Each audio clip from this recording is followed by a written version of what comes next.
Hello, everybody. Welcome to our live stream watch along of the Elimination Chamber 2026. Seeing in the past, one of my favorite PLEs, pay per views. How about you? How you like the Chamber throughout the years? Used to love it, right? Like the cool moments of jumping off like the top, and it was always one of the more fun matches to play in the games too, like the SmackDown versus Raw games. Oh, yeah. And they just kind of lost its like luster. And I know it's like a safety thing, It is. right? But They're worried about people it's getting hurt, just which I can understand, right? Like, okay. Um, Especially because this is the last stop before Mania, and they don't want to. They already have like Bronson Reed was supposed to win this today, and he got hurt and is out for a while, so they've already had to shift plans, um, and they're really struggling to sell tickets for this thing, the Mania, and quite honestly, rightfully so. Like they deserved that. But yeah, I think they're desperate to find something to deliver good main events here to get tickets sold. I don't know. I mean, part of the problem, Steven, is that it's like taking out a loan to go to WrestleMania now.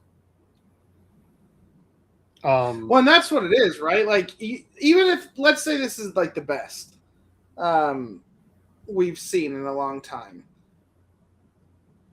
It's not a matter of how good the wrestling is. It's a matter of cost. Like I just can't. Yeah, like who wants to invest that kind of money? I just don't want to swing that. I mean, dude, here's the thing. So SummerSlam is here, like this summer. It is literally a 2-minute drive from where I work.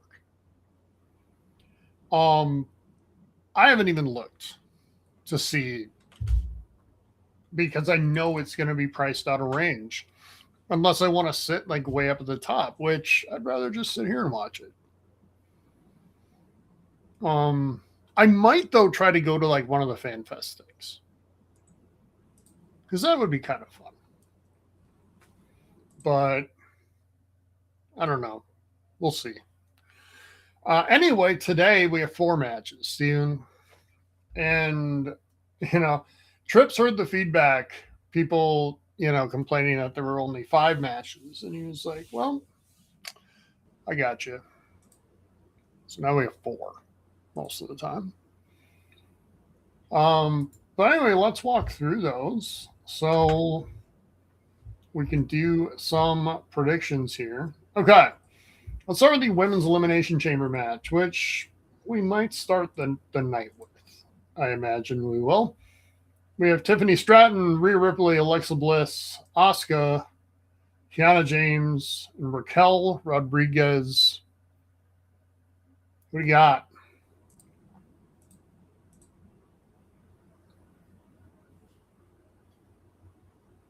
Did I lose you?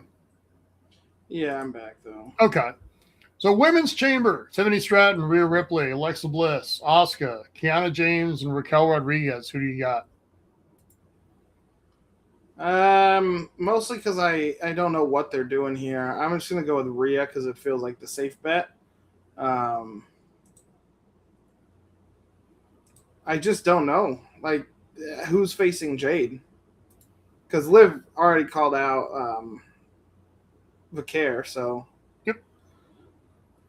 I'm kind of with you. I feel like that might be the move here, and really just because I think they're going to fall back on some big names to go into Mania to carry a main event. Rhea Ripley is at the top of the women's division in terms of popularity. So she's also a proven performer on that stage. And to be quite honest, they're going to need somebody who can carry Jade Cargill through a match a little bit at that level. So yeah, I'll go Rhea as well, but I won't be too surprised if somebody like Tiffany Stratton or Alexa Bliss is victorious. Women's Intercontinental Championships. We have Becky Lynch defending against AJ Lee in Chicago. So hometown, all that. I'll, I guess, go first here. I think they're running this back one more time at Mania, so I don't know that AJ Lee wins here. I think shenanigans. Yeah. Becky still leaves with that, giving them a reason to do it one more time. That's just kind of where I am on it. How about you? Yeah, that sounds right. So I don't know what else to say about that one. It'll be interesting to see how AJ Lee does. It's her first singles match in like over 10 years. So we'll see. I mean, Becky Lynch is a good person to be in there with to do that. She can carry. And I don't know that AJ Lee needs to be carried. That's not fair. But she can step into that type of situation and do just fine. World Heavyweight title. Finn Balor, not Demon Finn Balor, but just plain old Finn Balor, challenging CM Punk in Chicago for the title. I'll let you go first, Steven. Nope, Steven popped out again. So I'll go.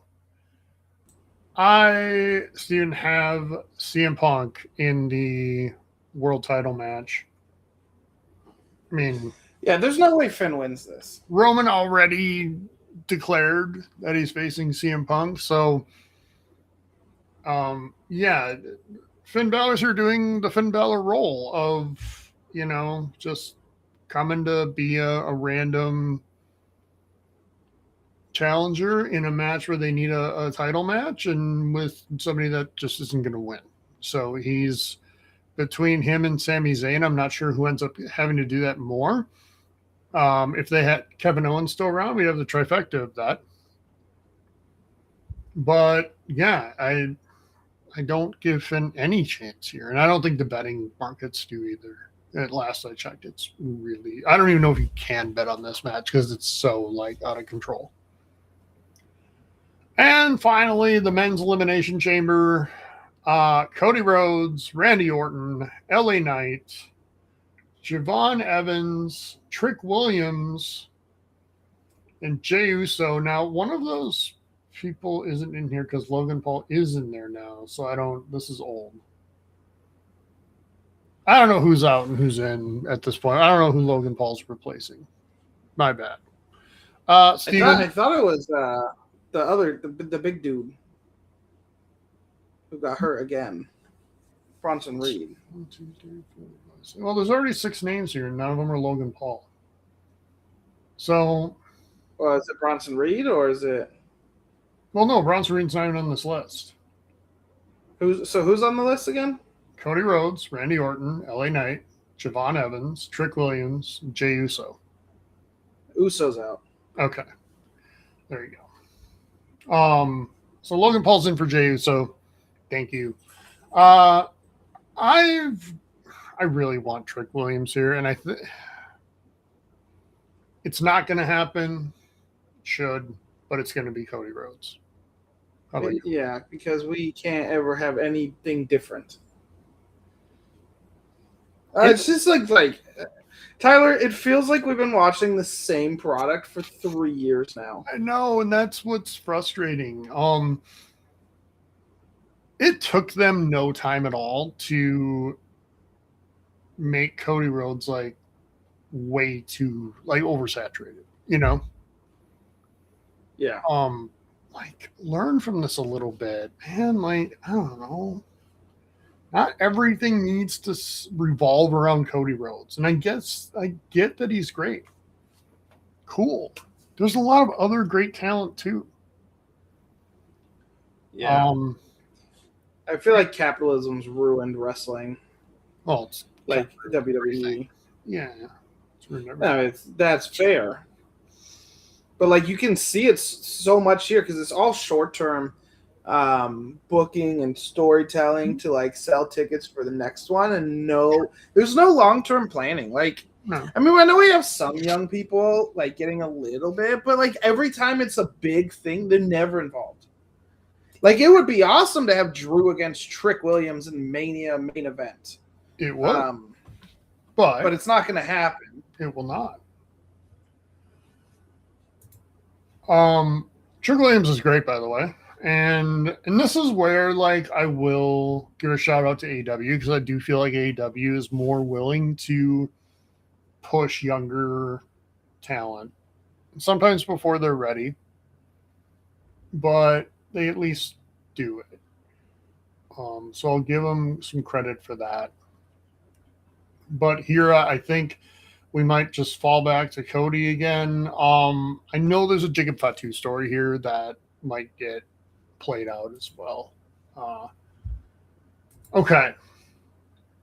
The most important question of the night, Steven. What's in the box? Or who? How much I saw last night you with being KO would be fun. With Vince? No. Like I might shut. If Vince is in the box, we're like I'm very likely to just be done. Like we're just done. You can watch the rest of it. I will be shutting the stream out. In fact, it's not even I'm just going to shut the stream out. It's gonna happen. If Vince ever comes back, I'm done. I'm done. I don't care about wrestling that much. Like it's not my number one. Which sucks because a few years ago you were buying all the T-shirts and shit. It was fun, and like the Cody Roman storyline was like fun, but like we kind of look back at it with rose tinted glasses because I remember there being annoyed with that storyline multiple times.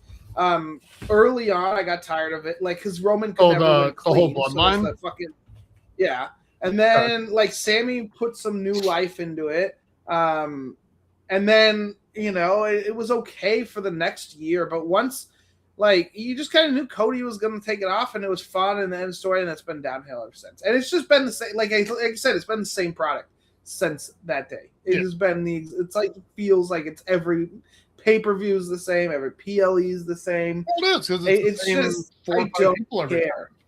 Like, I mean, yeah, it is the same. Like AEW is just like WWE is just begging me to go watch AEW at this point.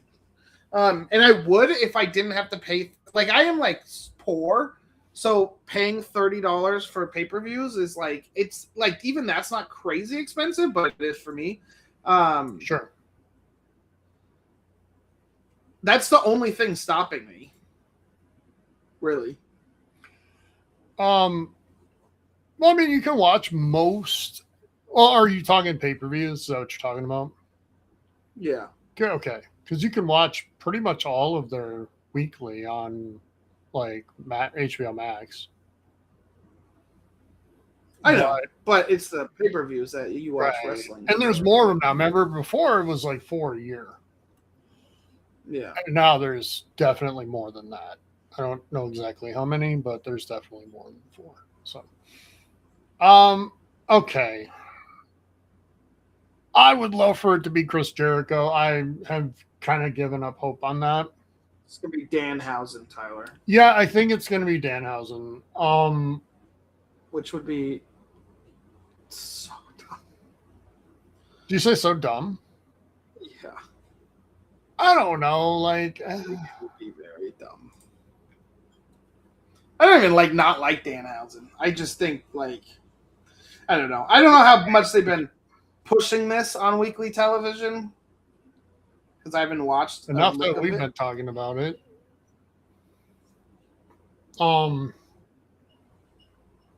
Okay, worst case scenario is that it's Vinnie Mac in there, and I have seen that rumor about, but I don't think it's serious. There is a really interesting thought that it could be Dwayne. And I don't know what to think about that.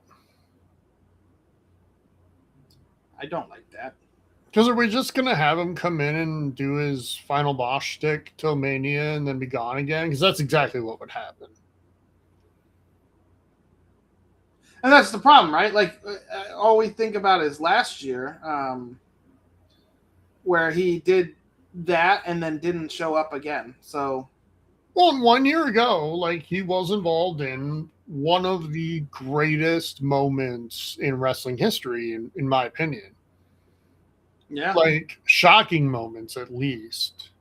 Well, and that would be what I would say. It was shocking, but then nothing else came of it. So it's kind of like... Yeah, well, the Dwayne part didn't need to, like, be there. It just didn't. It would have been just as impactful without him. Yeah. But it would have been better without him. Yeah, I think so too. But you kind of needed someone in there, I guess. Yeah, I mean... maybe not. I don't know. So... It's about to be go time, so... And it looks like we're in the final countdown to start.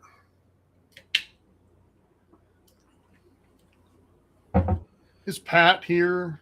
Oh, good. Fucking Pat showed up in the little pre-packaged thing. I saw, but I don't know if that means that he's here. Because usually he comes in and then he does. Remember he did like an hour before and then he left.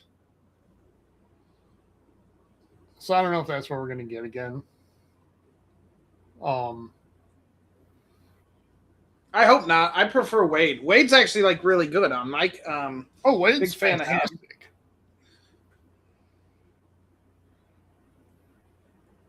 Wade is the first heel-ish announcer that I like, because it's like I will say Corey Graves grew like a ton, but early Graves was fucking exhausting.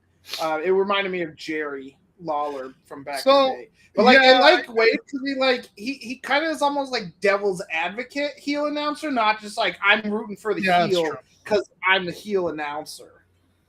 I found like, okay, so Jerry Lawler of the 90s was fine. Like he was good.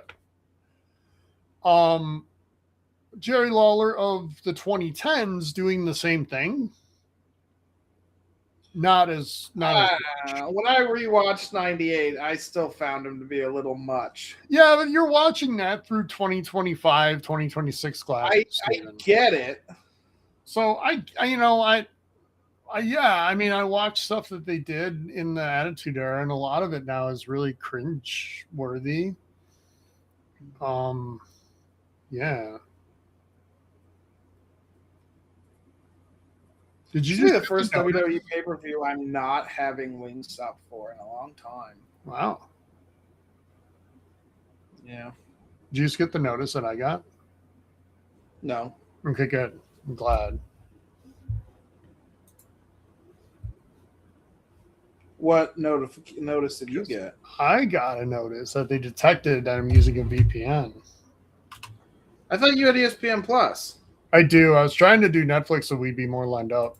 Let me just switch over there. So it like kicked you off? Yeah. Or? Yeah. I'll let you know if it happens, obviously. Well, it would have happened already, I think. So, I mean, that's good. I'm glad. I mean, it could still happen. Yeah, it's true. But, okay.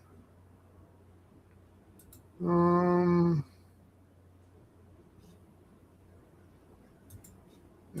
let's log in. No. It still doesn't like that I'm using a VPN.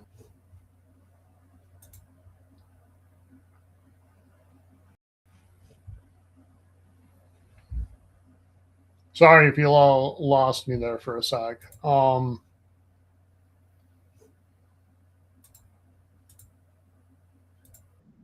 Liv Morgan's come, because I remember like one of the first pay-per-views I ever watched, or that I can remember, was Elimination Chamber.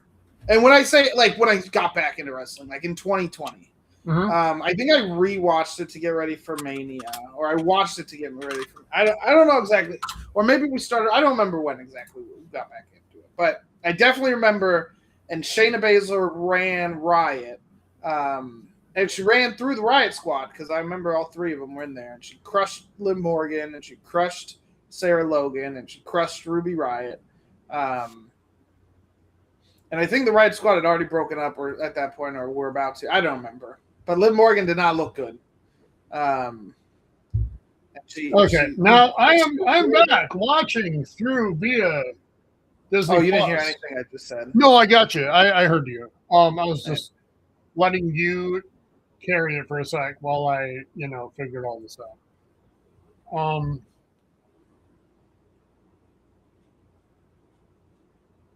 So, oh yeah, when the hell is Mania? It's like middle of April, not Easter weekend.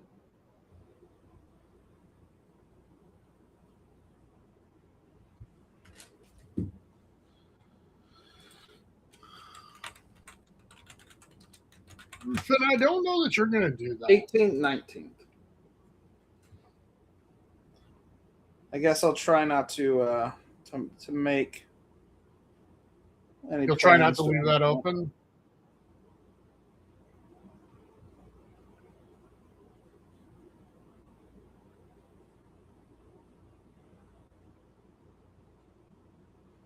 Is AJ Lee actually from Chicago? I don't know, but she's lived there for 10 years now. So, but I don't think that's her hometown. She's from Union City, New Jersey, okay? It's not fucking hometown of Chicago. Yeah, but it's a better story, Steven, if you say hometown. Yeah. Now, I guess it is a current hometown. Okay. Current, yeah. Stupid gripe on my part, but I really fucking hate WWE loving this whole we're going to start every broadcast showing people walking into the arena. Isn't that how they used to do it? Or they're trying to match like UFC because I think they do that. Well, they're matching UFC and also or all sports, really. Yeah, all sports. Like NFL pregame shows, they show everybody walking in, and blah, blah, blah. Here's Joe Burrow, walking in to face the fucking whoever. A random pod opens. Bullshit. I think it'd be cool if they did a randomly opening, but you can't plan shit. I don't know. Never mind. Steven, it's randomly opened.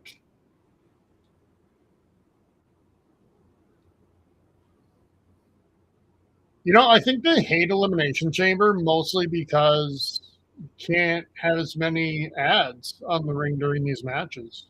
Oh. I'm surprised each pod isn't sponsored. Let's not give him any ideas. Alexa Bliss is in the pod. Is in the Slim Jim pod. Yeah. What else are the ones that we really like right now? The Riyadh season. Yeah. Walmart's been a popular choice for them of late.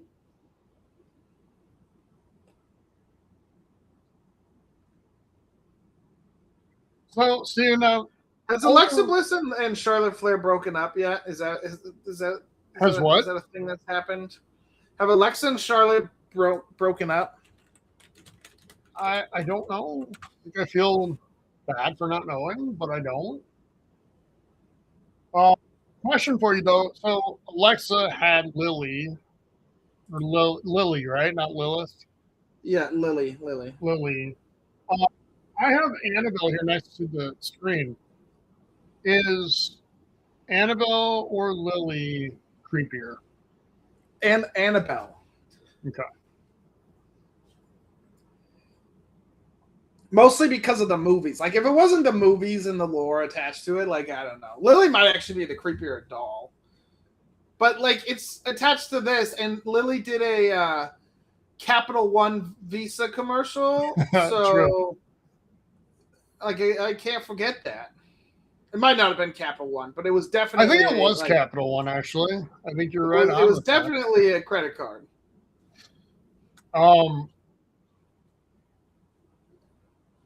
You know that Annabelle was originally just a Raggedy Ann doll, right? I do. I mean to say, like in real life, whether you believe that Annabelle in real life had, whatever demonic possession is up to you. But the actual Annabelle doll that was in the museum, the Warren Museum, now owned by Matt Rife, is a Raggedy Ann doll. You couldn't get her better seats than that. Oh, she's in a suite. She's in the suite, Tyler. Yeah. Okay. But how do you even see into the chamber from there? Like, you just end up watching it on TV.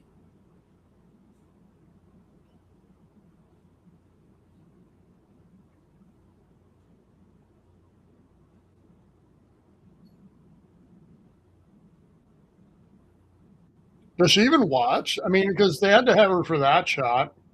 She's probably going like having some snacks or something now, and then she'll come back at the end to lift her belt up in the air again.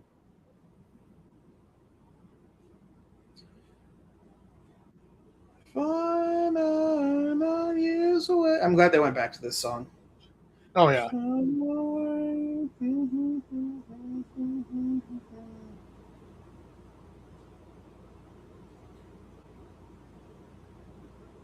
Have your I almost call them the Stars. Have your Wild been winning since They coming lost back? last night in Utah, but they won in Colorado the first game back. I didn't know that was possible. Yeah. They're 2-1 against the Avs this year.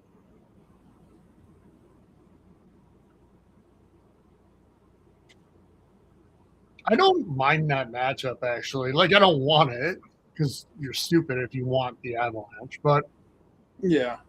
I don't mind it. I'm not afraid of it. I'm more concerned about Dallas, to be honest, because I know that Dallas is going to do something really bold this week before the deadline. Yeah. I think the Ducks might have Edmonton in round one. Like, I mean, if we go on a losing streak, that could change. But right now, it's what it's looking like. And we might even have home ice advantage against them. Not that that matters. It's not a bad draw. I mean, Edmonton's playoff tested, so there's that. But yeah, I'm not picking the Ducks to beat Connor McDavid. Just pretend they're Team USA.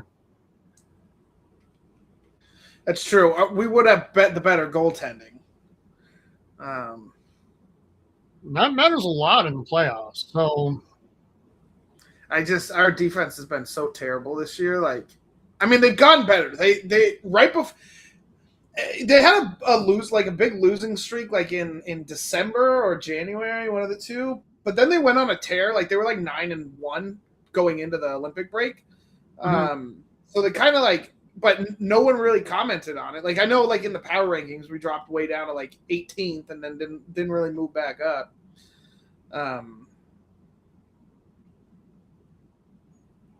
I just don't buy Raquel. Like, I know that she has the illness or whatever that makes it so it's like she works as like the bodyguard figure, but then I just don't. Knowing that, I don't buy her in these types of matches because I know she's not going to win. Well, she doesn't deserve to. Although I've noticed a few times we've seen like her be better. I don't think she's a bad wrestler. I just think it's one of those things where it's like, okay, you're never going to have a long while. I don't think she's like amazing. I just think she botched a lot of shit early, but now I think she has like meta glasses on. No, she has Ray-Bans, but there's a light on it. I don't know if it's showing Logan Paul in the bit.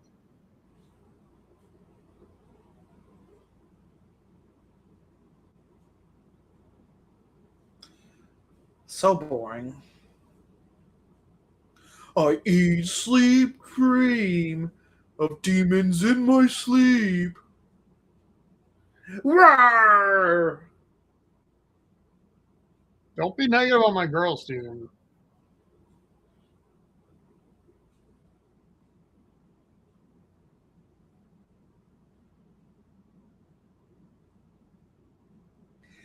I wish Bianca was in this match. She must be injured. Yeah, but she's not Bianca, healthy yet.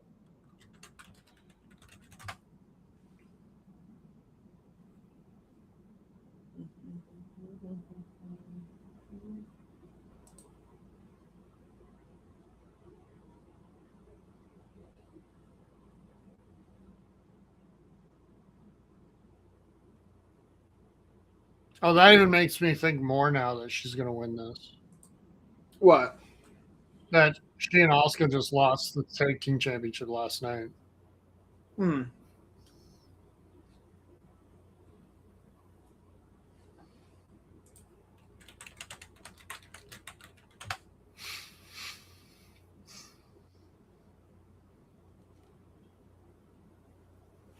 Oh yeah, Lash Legend and Nia are the. Good for Nia Jax.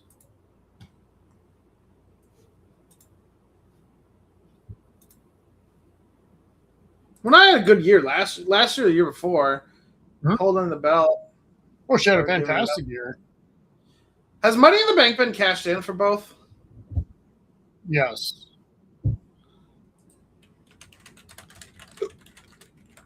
I don't even remember.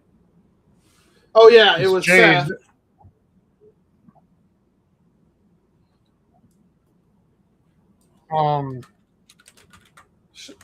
Jade had it. I don't remember her cashing in. It must have happened on. I'm pretty sure it was Jade. I think so. I don't remember. No, it was Naomi.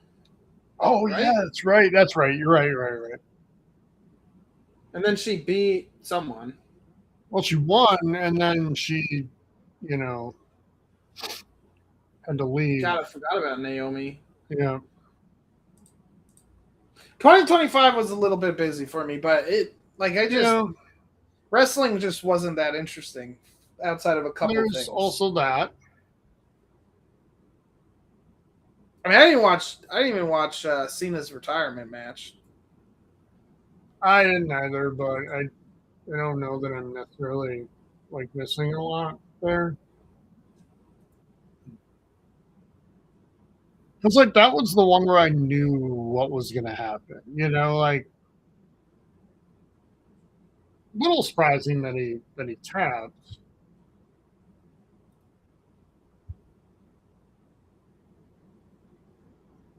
You know who I would like to see in the main title picture, and I know you disagree with me a little bit, but Chelsea Green.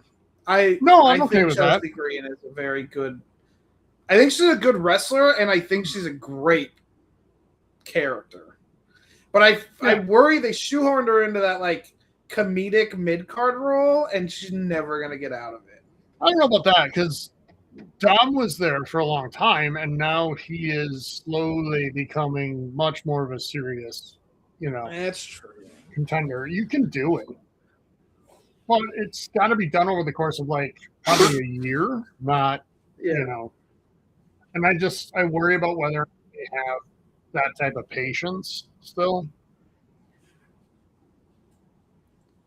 because I don't think they do.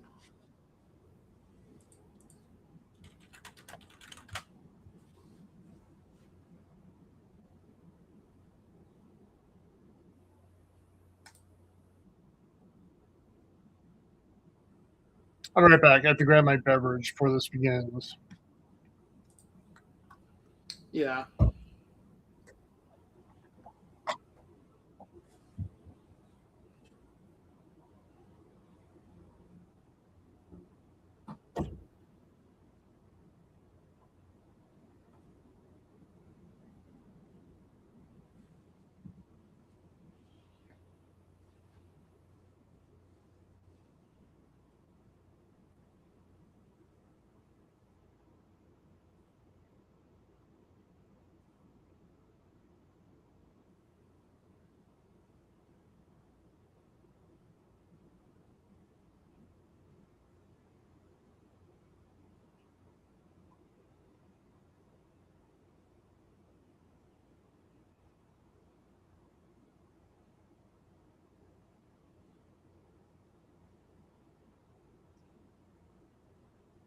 I wouldn't mind Tiffy winning again.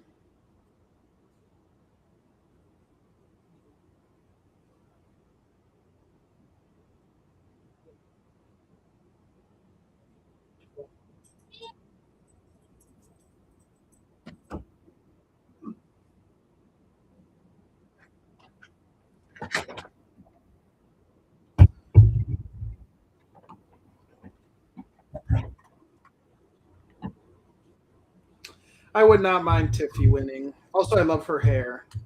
Yeah. Oh yeah. I watched a video of Tiffany seeing her ring entrance for WWE 2K26, and she was not happy because they were still using her NXT entrance. Which, come on, like, she was the world champion last year. How the fuck do you not have her updated shit? But and Drew, I think, still has the fucking Claymore entrance, which he hasn't had in 3 years, 2 years, something like that. Like, it's just like why I don't want to spend money on this shit. I will be honest, like, put the little stuff in. Like, I watched the entrances like one time. Yeah, but still, like, it's. Want to skip. But I get it. Yeah, but I mean, like, there are times, but I want to see, you know, like, I'll watch Michael's entrance every time because he's my favorite entrance. No, I get it. I would watch Taker's every time too in the game. So you like wasting 25 minutes? That's the longest I know. I always said, like, he and Triple H had the best matches because it took fucking 35 minutes to get him to the ring. Do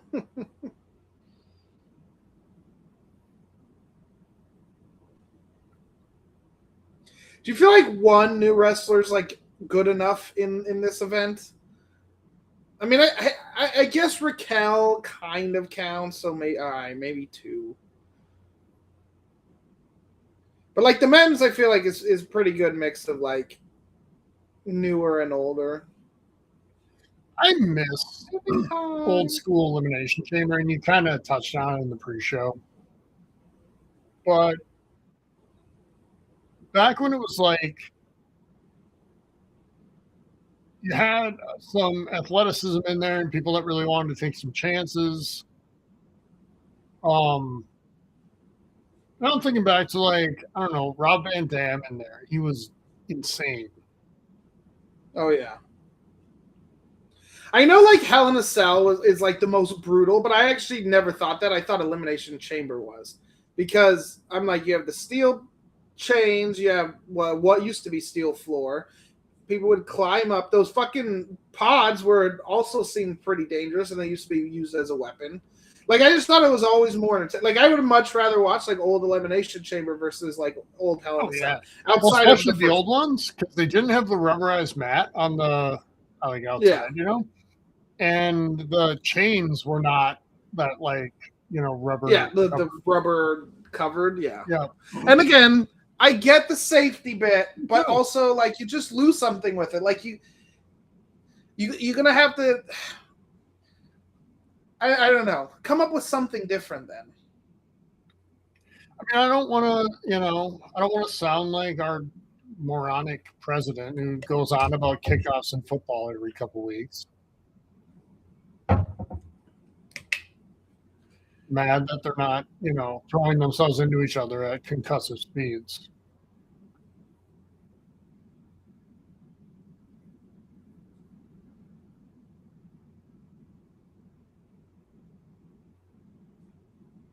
So they can use the outside for the ad, so they made sure to get them in the ring. There's a ton in there.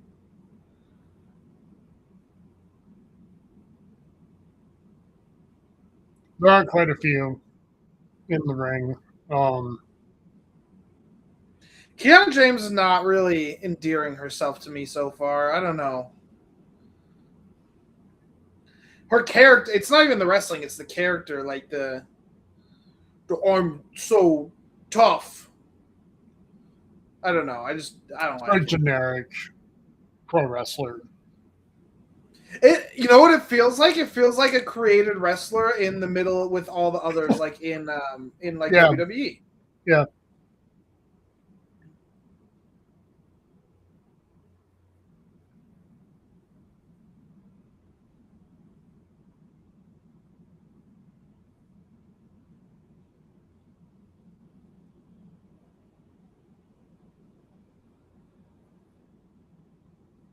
Like,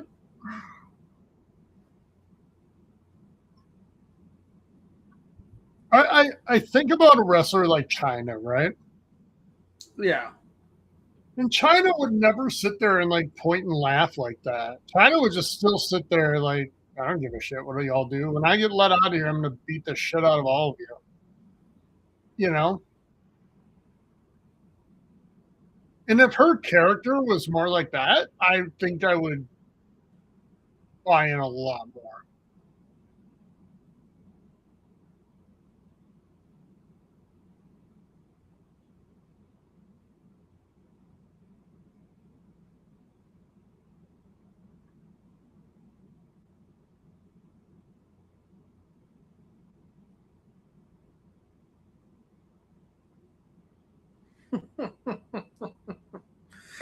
God, I love Asuka. I'm gonna be sad when she doesn't wrestle anymore.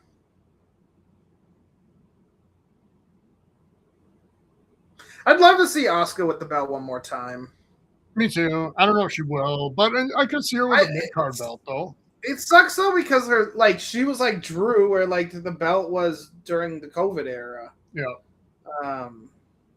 And she kind of won it in an even worse way, where like Becky Lynch just handed her the belt. Oh, that's right. She was pregnant. Yeah. She won Money in the Bank, which I will say for COVID era, that Money in the Bank was like creative and fun and like a decent. Like I was okay with it.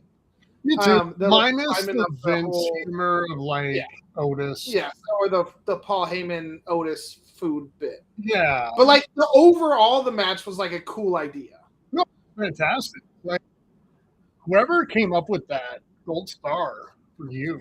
Like, and I wouldn't mind seeing like more of those like types of matches. Me too.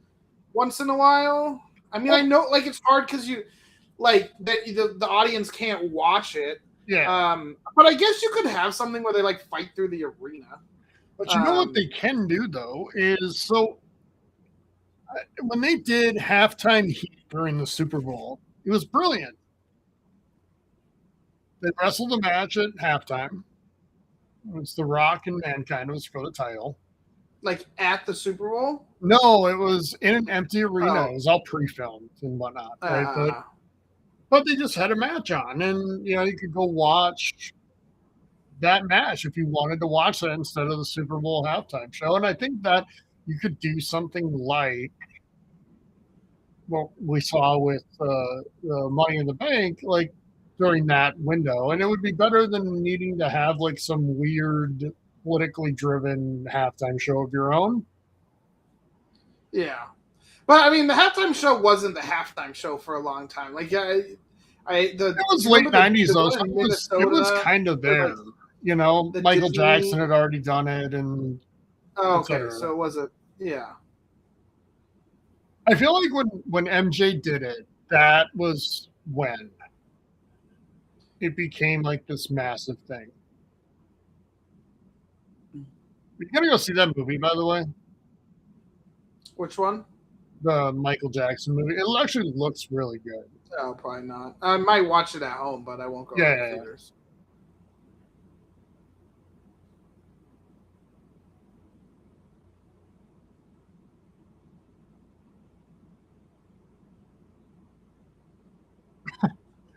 Wade. If you're a little ahead, I just heard the line. That's fine. If Vince was still in charge, we would get a like Tiffy versus Liv versus Alexa match, in some horribly worded name for the match, I'm sure. Oh yeah. A Playboy Bunny match.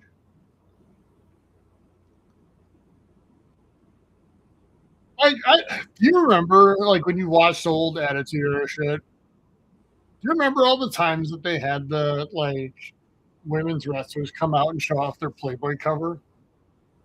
Yes, I remember Ashley, fuck, I forget her name. Ashley Manzaro, something like that.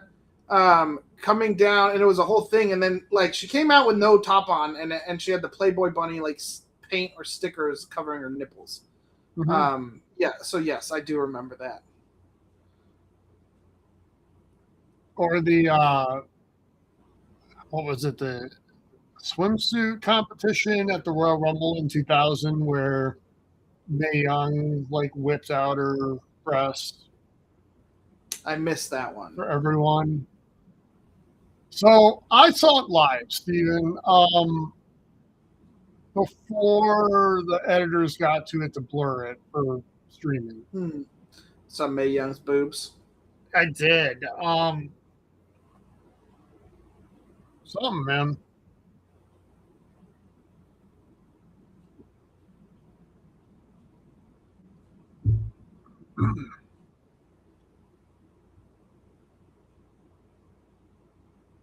But, like, good for Mae Young for being like a great sport and doing that, but also fuck Vince for doing that.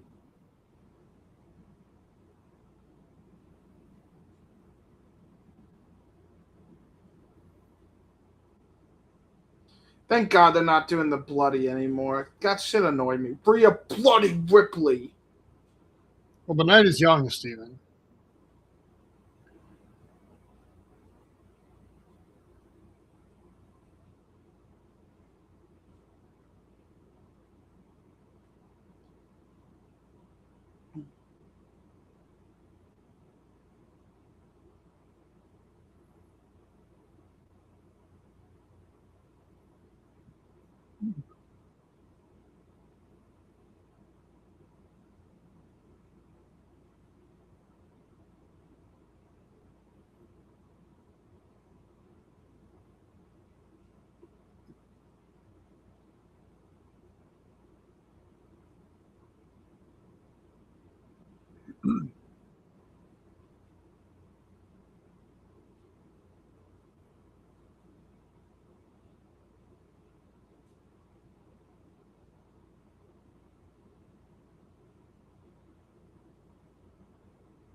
I feel for Alexa Bliss, dude, because there's definite talent there. I feel like it took her a long time to find her footing again after Bray Wyatt passed away.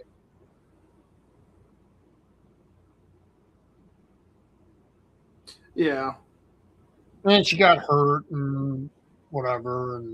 And they're all getting over in the area so that they can catch Alexa Bliss, who's about to jump off the top of the chamber. Are you saying that's why we can't see the top? Oh, no, yeah. Oh, she's on top of a pod. Mm-hmm. Wow, so that was sneaky. So much damage. That was so cool that she jumped off the 5-foot pod.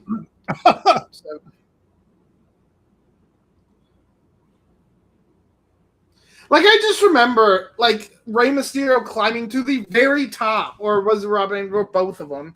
And I miss Rob Van Dam. I always liked him. I always thought he was a fantastic wrestler. I don't know if he ever won, like, the big belts, but I think he might have once. He beat John Cena at ECW Night to Dismember or something. But yeah, I was a big fan of him.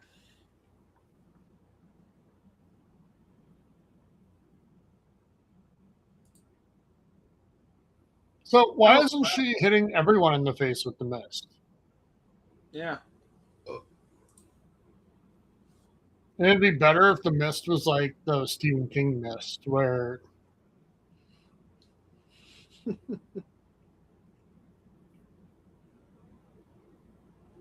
you excited that we're getting another mist? I don't think it's like a remake. I don't know. I haven't seen the first one. I do know the ending of it. You would like the first one. Yeah, I know the ending. Well, yeah. I mean, it's legitimately a good movie. Like,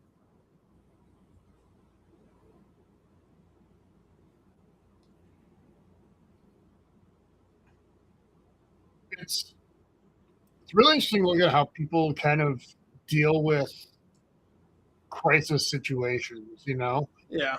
You got the one lady who like tries to convert everybody into religion and whatnot, and then other people now turn against each other, and it's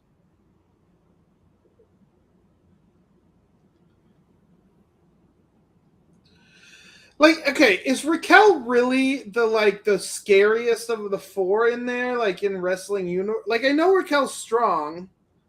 no, like Oh, there we go. We made sure we got it in there. Raquel's looking really good right now. I say that. yeah, Just tossing people like, and they literally do look like ragdolls. But Rhea would be the one I'd be teaming up against.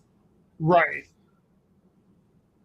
And you know, when Nia Jax comes out and like wreck shop, I'd buy that. Like I'm in. Because it not just fits like her build, but her character.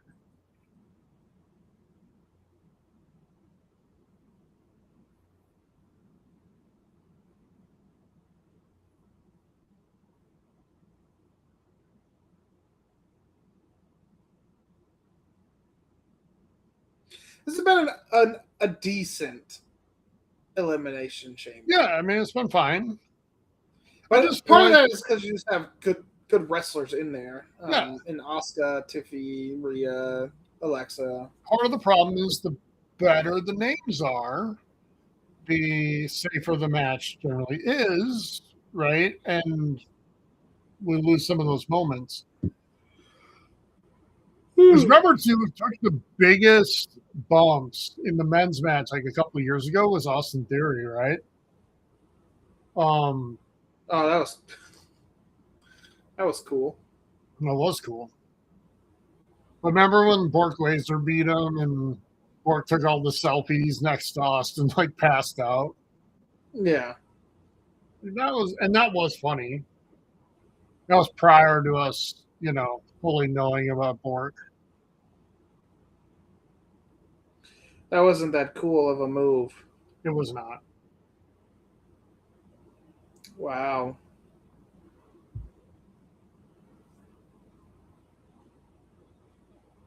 I mean, I find myself rooting for Raquel in this match, so I guess that's a good sign. I do know whoever wins this is beating Jade, because Jade is. I'm not sure about that. Her character's pretty bad. Oh, I agree with you. But that doesn't mean they're not going to keep trying to push her.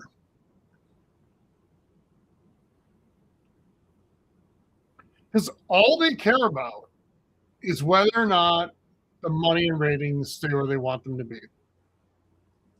That's true. And that's not like a TKO thing necessarily. I mean, it's definitely amplified with them, no doubt.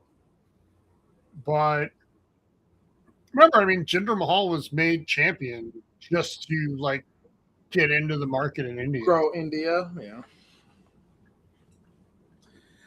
By the way, I still say the Punjabi prison match was not a bad match type. It just had the wrong people in both of them. Because one was Khali. Yeah, because Khali was in it both times or every time. Have you ever seen Khali wrestle before back when he was young? I haven't. So he's actually good. It's a lot like Andre the Giant, where Andre's best years were kind of before he was on TV and his weight and everything got to him. But yeah, Khali could move and stuff. Real quick on Andre, it's incredible that WrestleMania 3 match was as decent to good as it was. Yeah. Given how immobile and hurt he was. And not temporarily hurt, he's in chronic pain all the time.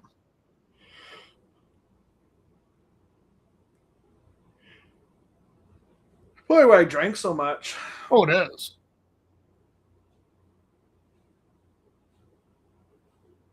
But Andre the Giant was awesome.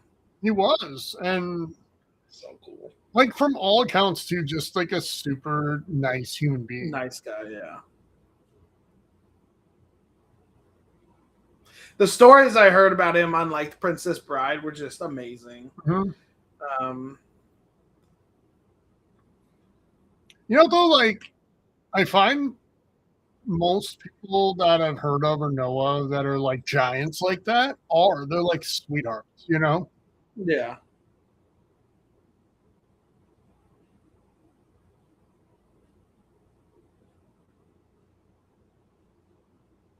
Oh boy.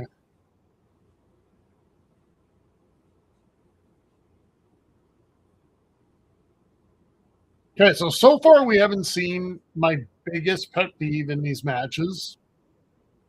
It's whenever like somebody's going for a pinfall and then somebody else comes and like hits them. That'll be in the men's match. Yeah.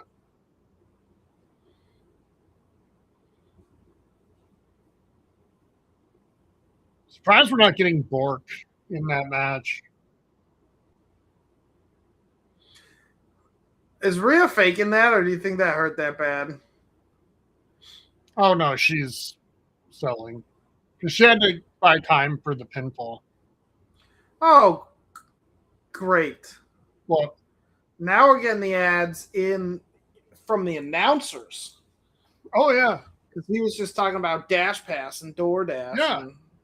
Because DoorDash, great deal. Like, I mean, I love paying like a 20% markup at all the restaurants.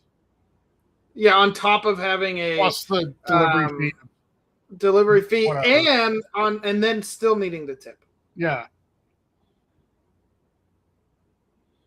Where are you at on tip culture? Because I have bought into the idea of tips. Personally, bullshit. Tips are ridiculous, and they just should pay their workers a living wage, and then I can tip if I want to tip extra, right? For like great service. But I am not of the mindset, which some people are, of like, oh, you're greedy asking for tips. No, you're being asked to subsidize fucking corporations. Yeah. That's now, I refuse. If I stand to order, I refuse to tip. I'm not tipping you. So don't like. I know the little tablet asks automatically, anyways. But I'm just like, if it's like, even if it's like a deli or like a sandwich shop or anywhere where I am standing to order, there's zero tip happening. Okay, I see what you're saying. Okay, yeah. So one thing I fucking hate though is the whole like you're going through the transaction and you get to that awkward moment where it's like, okay, now you can enter in the tip you want to give, right? Yeah. And they're watching. I'll stare them down and press 0. Like my rule is like, if I order something takeout, I'm not tipping. Yeah. I'm driving to you to get it. All you did was put it in a bag and probably didn't include something. But then that shit pisses, like, that was terrible, Rhea, because Tiff moved so early, like you could have stopped yourself. Oh yeah. Well, then I told you about the one time I ordered Uber Eats or whatever, and it was Wild Burger, except that was really Buffalo Wild Wings burgers. Yeah. And now that we're doing that shit too, I'm like, nope. Oh, here, okay.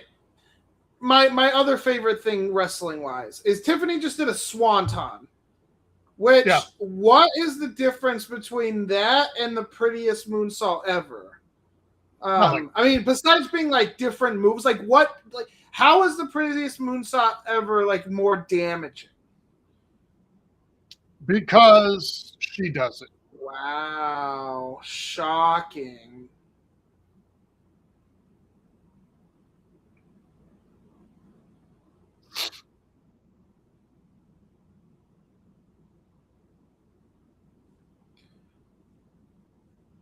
Rhea versus Jade Cargill.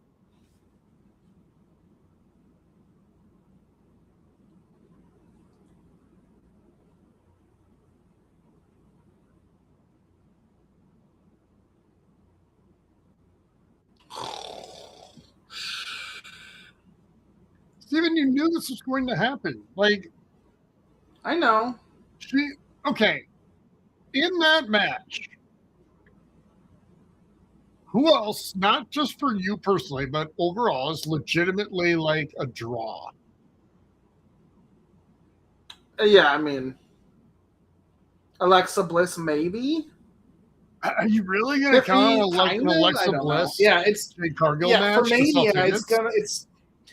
But I swear, if you fucking give me Rhea Ripley and Cody Rhodes as your Elimination Chamber winners, like fuck off. Fuck off. I hope it's Orton. I would love if it was Cody Orton, Rhodes. But I don't think it will be. Him punting Rhodes would be goated. Oh, that would be great. I think we're going to get a ton of shenanigans in the men's match. Oh, yeah. Well, I hope I don't miss the box, but I got to go grab a snack.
Dude, where are those things? I've seen so many pictures of people standing in front of the things with like the wings or the whatever, and I've never actually seen one in the wild.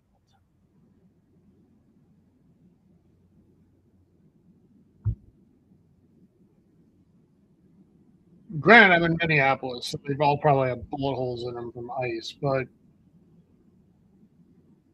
I'd love to know where they are.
Don't worry, y'all. We're in the ad portion of the presentation.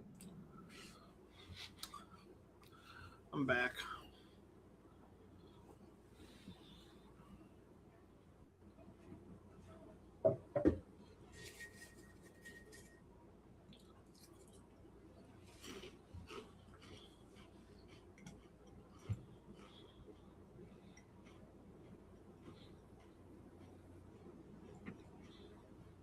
My stream's not loading, though. That's not good.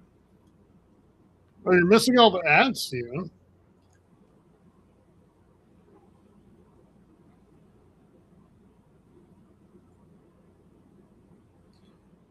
Yeah.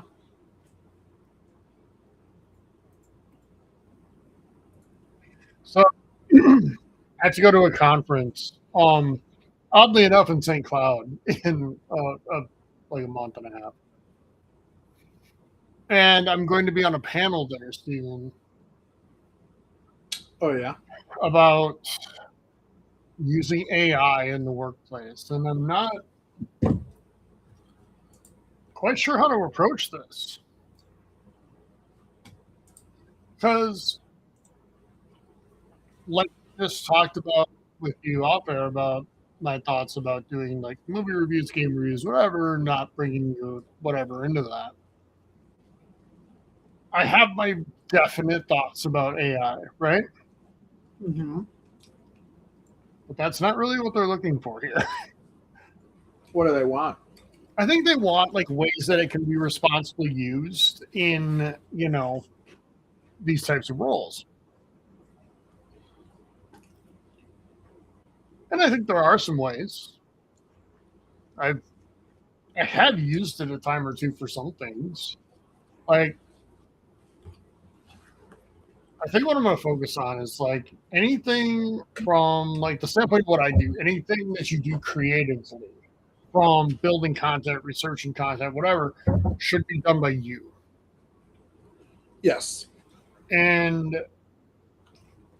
then some of that like logistical nonsense, can be done via AI if it can be done via AI, right? Things like creating participant guides or whatever the fuck, right? Like that shit. But you also have to be really careful about a lot of times people will input a bunch of data in there and be like, give me a spreadsheet, right? May fill one for me. You gotta be super, super careful because you could be putting really like protected information. Yeah, sensitive. Yeah, in there. And once it's there, it's fucking there. So you gotta think, think about that too, very strongly, as they say.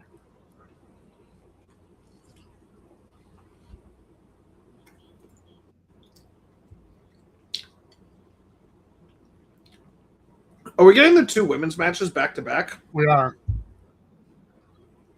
Shows you what they think, Stu.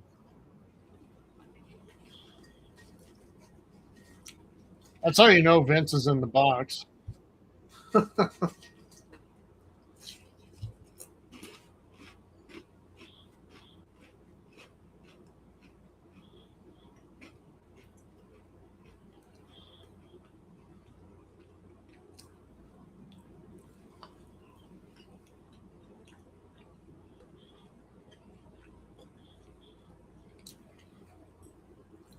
Oh, you know what's also ridiculous? I just thought of like we at home. We got 4 matches, right? And I know the kind of longer. The 2 are anyway, yeah. Yeah, and like Rumble, same thing. But like you're in the audience, you're in there for 4 matches. Like that's insane. Oh, I know. Like if you're actually there. But the draw tonight to attend is CM Punk and AJ Lee. I mean, yeah, that's the reason to go. But like, no, I'm with you. I'd be a little annoyed. I was just thinking though while you were gone, there is one thing at SummerSlam that I will attend. And it's going to hurt me a little inside to do it, but I also want to do it, kind of. Can you guess? No, what? The if Taker does one of his like one dead man shows or whatever, Oh, I'll want to go to that.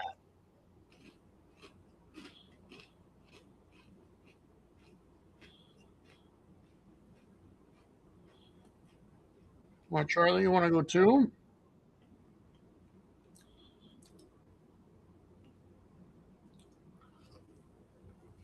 Could dress Charlie up as the Undertaker.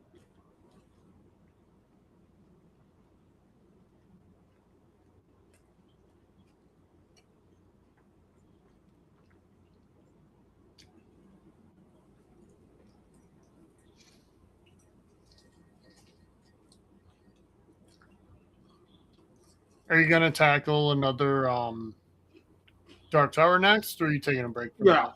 Yeah. All right, so this will be 3 or 4? 3. Okay.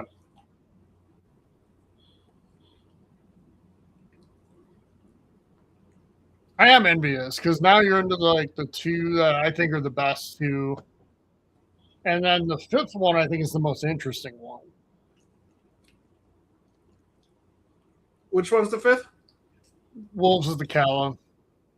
Mm.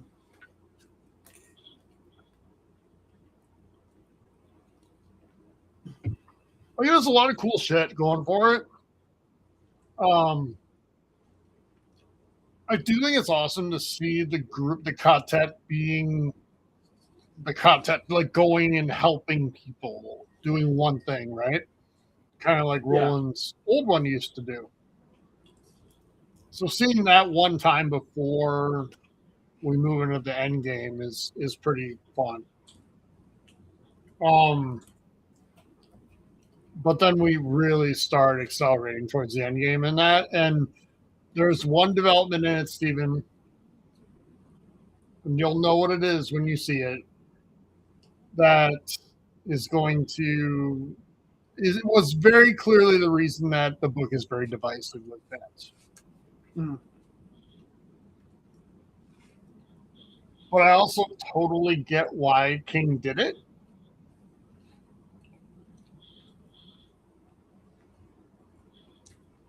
And it makes a little bit of sense. Not a lot, but a little.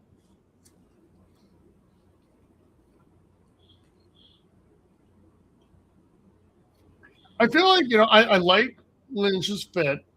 It's a little toned down.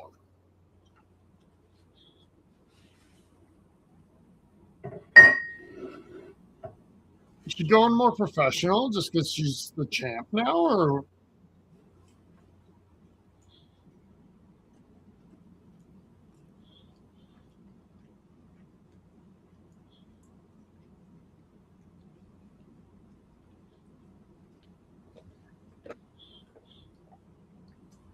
So, as a Shawn Michaels fan, I feel like you're the right person to ask this question too.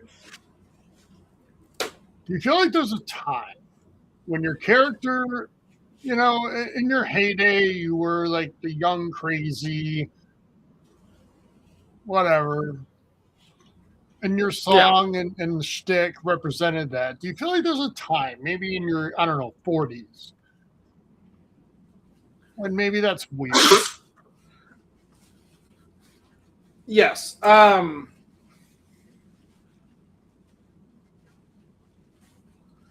don't feel like it ever got weird for Shawn Michaels, but I feel like there would have been a time where it would have.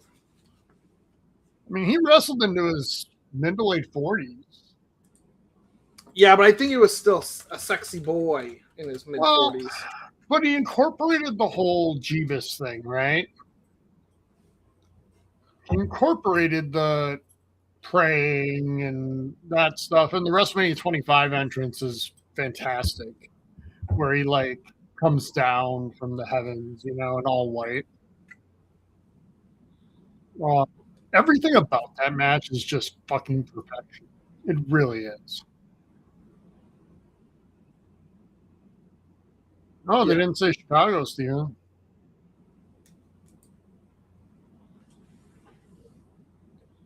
Are you asking because of AJ Lee and her little skipping? Yeah, like it just, her whole shtick in her prime was like she's like the crazy girl.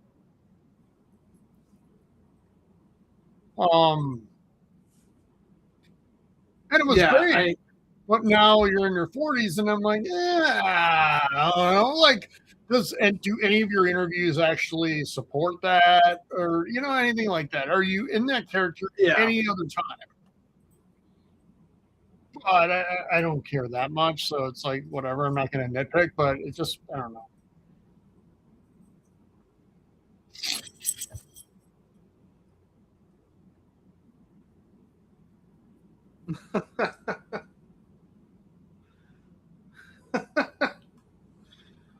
No, Becky.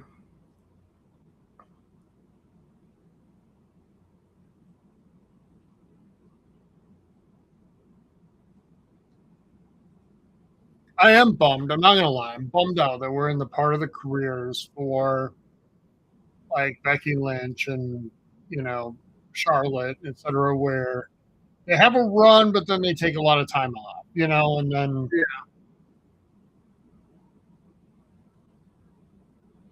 Dude, the IWC hates Charlotte, and I just don't get. Like, I do understand she won a lot, but like, I don't understand the people that are like, she's a bad wrestler.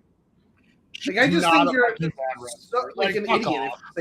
Like, I'm sorry. Like, if anybody's watching Charlotte Hogan line, I guess, in the sense that she's always like the champ, or she was, but sure. The whole Charlotte in Charlotte's a bank, night and day better wrestler than Hulk Hogan ever was. Oh God, dude! There's a lot of people that are better wrestlers than Hulk Hogan.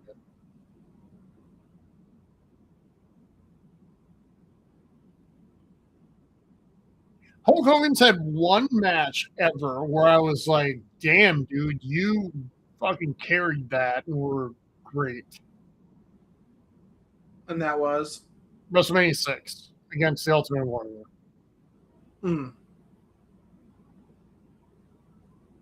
I vaguely remember liking that match. It was actually really strong.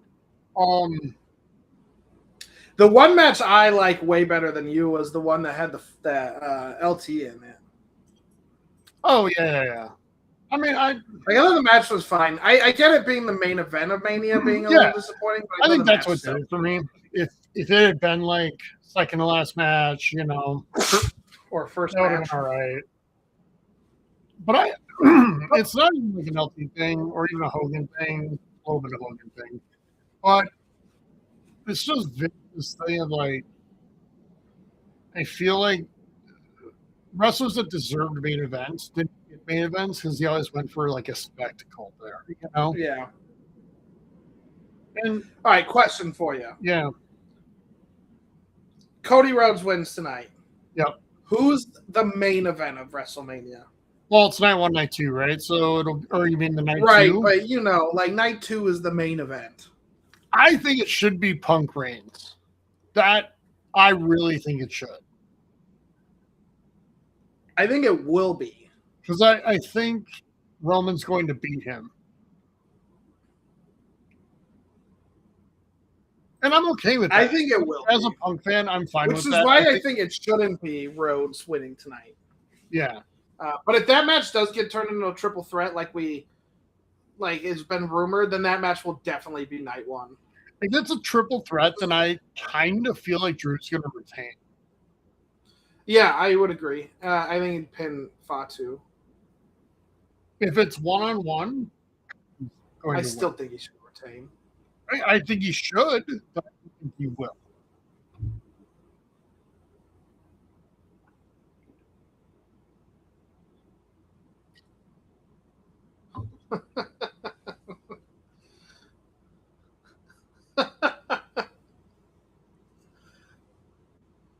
I do enjoy when they bring the referee into like the story like once in a while where they're like she's the most corrupt official. Like it's just so funny.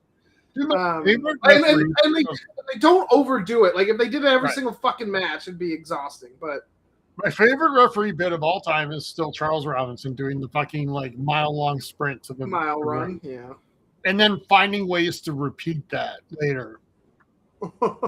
It's just the best. And it was like always in an Undertaker match, which made it better. Not a fan of that top by Becky Lynch, but I think it's just because the arms are like so loose. It's like a Saudi Arabia top. It is. I don't know if you saw, but that rumor that Vince was trying to, buy back WWE, it's with Saudi backing. Of course it is. And I think that might just do it for me, Steven. I really do.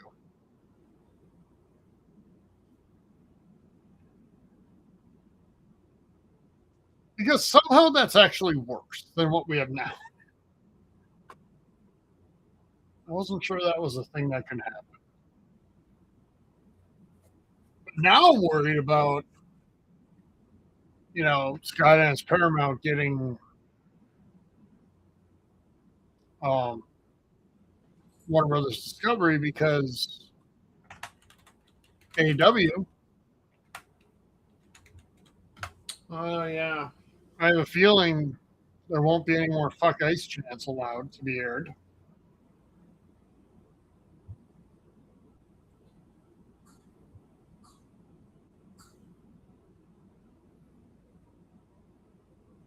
CNN's going to turn into like an NXT for Fox News.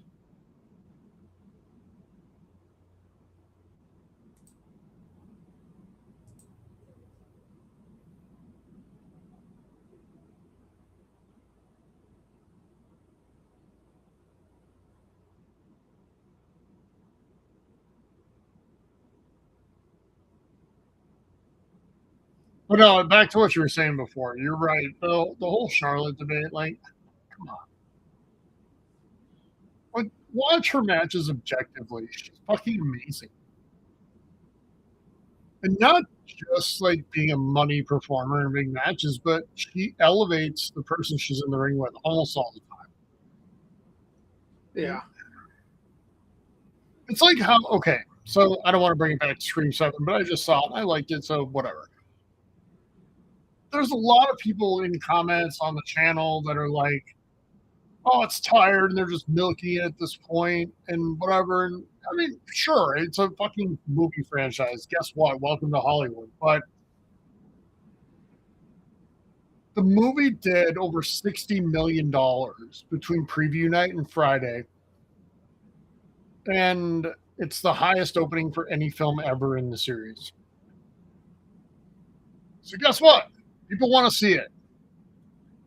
And they're excited. Now, does that mean it's good? No, but I think it's better than the reviews are.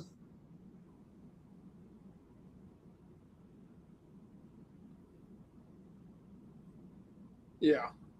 Like, I don't know. Don't shit on things just to shit on things. I feel like that happens with Charlotte Flair. Like, shit at because she's popular or because she wins. She's popular internally. And here's the thing, like, it might be her fault a little bit at times that some younger talent didn't get better opportunities or whatever. Okay, I can go with that. But it's not all the time. It's a creative thing most of the time. And I think the men's division has shown that WWE is pretty creatively bankrupt right now. Like, dude, Trips blew his load in the first year and a half, and we thought we were in the golden age again, Yeah. But then we realized Trips can do big moments, but he can't do anything else. And he can't do anything to get to the big moments. And it's funny, like Vikings head coach guy, he's nicknamed the quarterback whisperer, Steven, but I think people are now starting to figure out like he's the quarterback whisperer for established quarterbacks.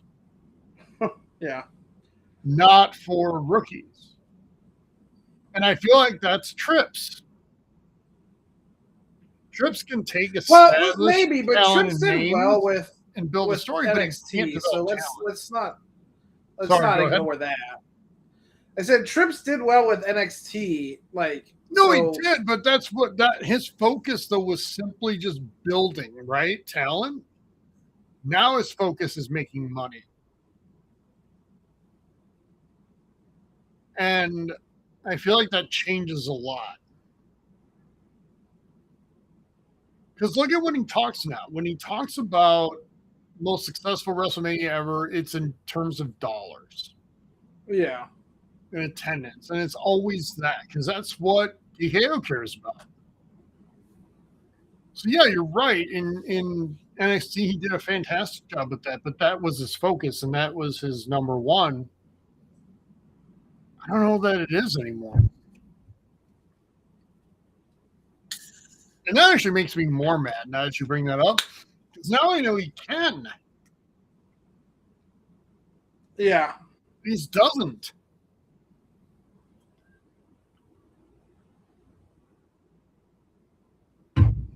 Like, if it was just something he couldn't do, that would be fine. It wouldn't be fine, but I could at least deal with it. Well, you do wonder then how much it was like Michaels down in NXT helping, or, you know, Yeah. who was actually in charge. It was Taker down there going on about respect.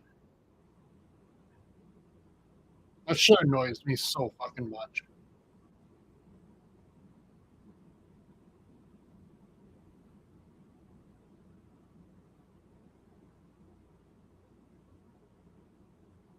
I'll never watch an episode of that LFG show. Yeah. Like, I'm good. Have you ever been tempted to watch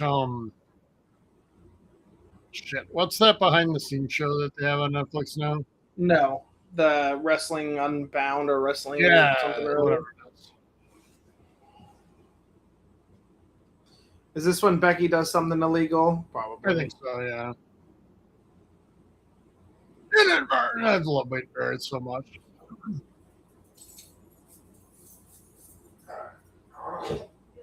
Yep, and this is how we get to Mania, Steven.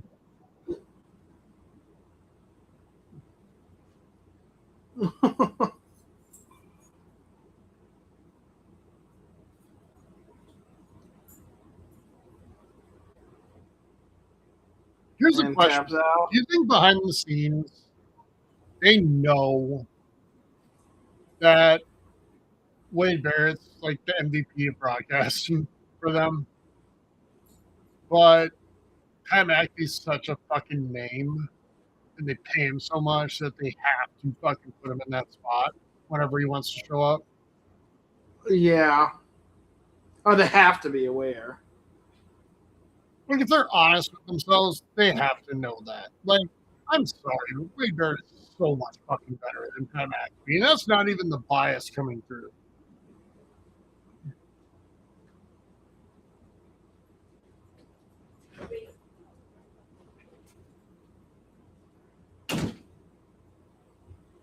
Because Wade is funny and impactful without making it about him. Yeah. And Pat makes fucking everything about him. See, Pat was the fucking hero, Steven, because he paid the fucking tab at that Miami club where Team USA won.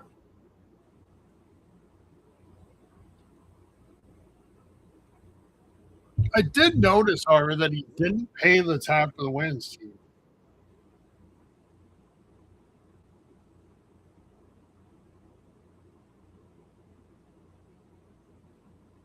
I have sort of taken inventory on all the people who go on about women's sports that turns out weren't that interested in women's sports. Yeah. Because I watched the women's gold medal game. And then I did too. And honestly, it was maybe even better than the men's game. Yeah, I can't say for sure because I didn't wake up at 5 a.m. to watch the men's, but the women's was okay. I've seen better games from them, but it was pretty good. Honestly, like it was good because the women like had to like it felt I've seen it before with them where you know they were arguably the better team and then lose because that happens. Right. I've seen that fucking song and dance with the Ducks many times. I remember Game 6 against the Kings in the playoffs when they dominated, but fucking Jonathan Quick like stole it, and that almost is what happened for. Well, Canada stepped up and played really well. Especially if they got beat 5-1 in the prelims or whatever. 5-0. I think the U.S. women's team outscored opponents like 32 to 1. They only gave up 2 goals. 2 goals the whole time. So Canada elevated. I was happy they won. It was a good game. I was a little worried when it went to overtime, but then the fucking goal, like the game-winning goal, was amazing. It was. And dude, can we talk about like how fucking far women's hockey has come? Like, I've always enjoyed it. No, I mean I've never hated it, but oh my god. Well, once she kicked out, actually, I don't know what happened. You're ahead of me. Oh, sorry. I haven't seen the oh my god moment. Oh, Jesus.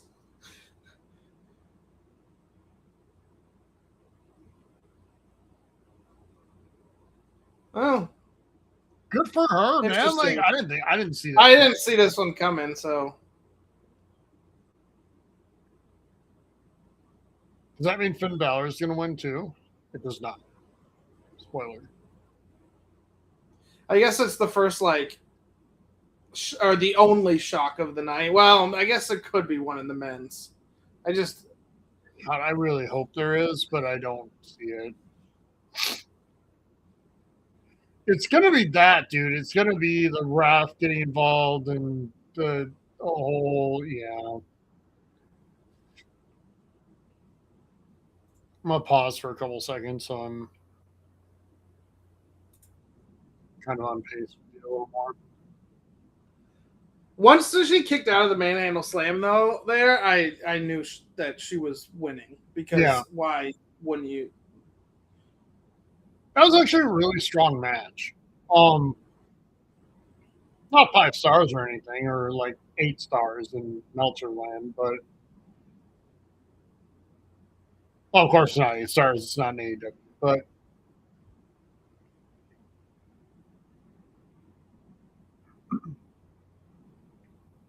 By the way, I thought Booker T had a great point. Meltzer gives out an award for like the worst announcer of the year, and he gave it to Booker T. And like I can see it because Booker T's whatever. He's just where's he even announced for? NXT, and then he does. I think he might do SmackDown again. Oh yeah, he used to do it back in the day, or at least like as a guest announcer. Or something. I remember him being on there a lot. He always had his like Fave 5, like, and everybody that came out in the Rumble was his favorite to win. Yeah. But is he really the worst? What did he say? Like, what did Booker say? Well, he's like, why is that an award that exists? Like, you're just being an asshole. It's like the Razzies. Like the Razzies, though, I at least can sort of deal with because everybody involved is a millionaire. Yeah, but I mean, like, here's the thing. Like, and I was watching, I think it was Dakota Johnson was talking about winning it last year. And she was like she was like, I want it. Like, she's like, I asked them to send it to me. Like, I would show up in person and because it's not an actual like award show. If people are good sports, it's good. Yeah. And so she was funny about it, but like, and I was thinking, I'm like, she doesn't win that award for being the worst actress. She wins that for being in a movie that has the worst writing for their actress. And that's the part like that I think like is a valid point. It's not actually the worst actress, it's the worst actor. Right, because we've seen Dakota Johnson be great in things. Have we though? I mean, well, okay, or at least not terrible, right? Like, I didn't hate her in How to Be Single, but she's kind of she doesn't have a ton of range. Okay, man, you get my point though. Like, okay, like great is the wrong word, but yeah. So I watched a movie the other day, called Blood Barn,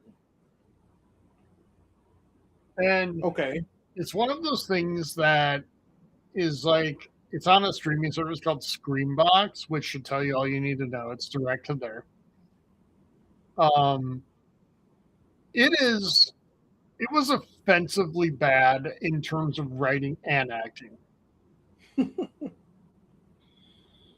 Yeah. Steven, I wrote in the review that I posted on the channel and the socials that it made the worst scenes in the Friday the 13th franchise look Shakespearean.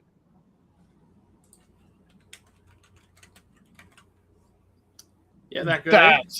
That's how bad we're talking. That's hilarious. Like, and I know like a movie like that would never show up at the Razzies because it's not big enough, right? Yeah. But I do think the Razzies can be fun. I think it's important to laugh at yourself, and Hollywood tends to take itself a little seriously, if you haven't noticed. Yeah. And I think being able to laugh at yourself makes people take you seriously when you have something serious to say.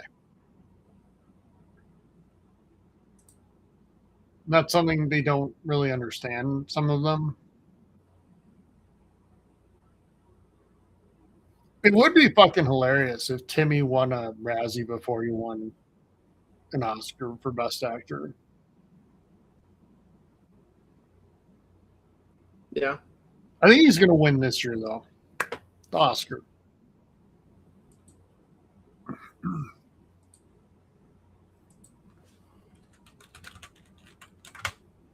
What kind of ads are you getting right now? I don't like. It's just literally like. Oh, it's the countdown, right? Yeah. Yeah, that's right. I'm getting ads for the Scrubs relaunch.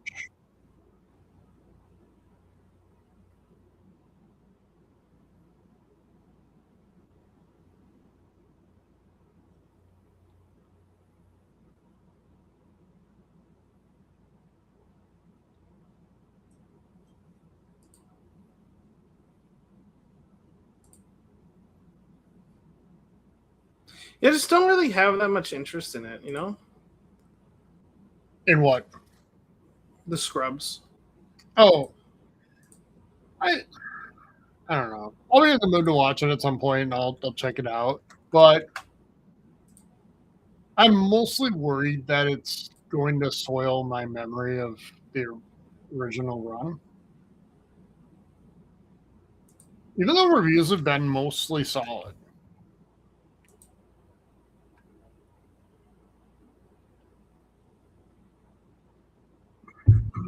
Well, I learned they fucking changed some of the music in the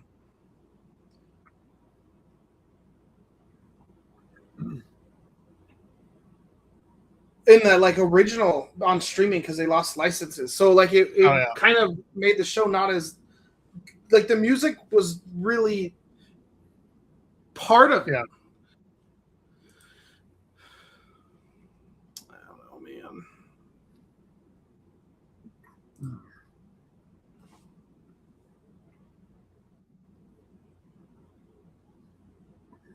I'm getting a tournament challenge ad, and maybe think of fantasy baseball, Steven. I'm the least ready for that that I've been in forever. When is that? I said it like 2 days before the opener. It's in like mid-March. I don't know. Somewhere in there. Just in case. Whoever else, whatever other pitcher blows out their fucking elbow between now and then, like, you know, I just want to make sure nobody drafts them.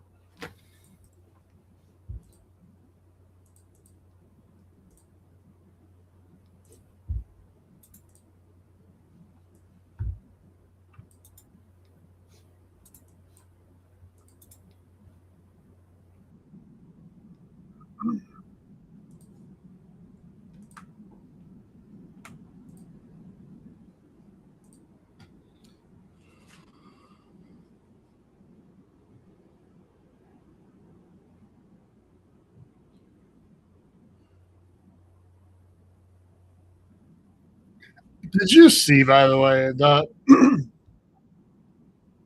the mission name for the Iran thing? Hold on, sorry.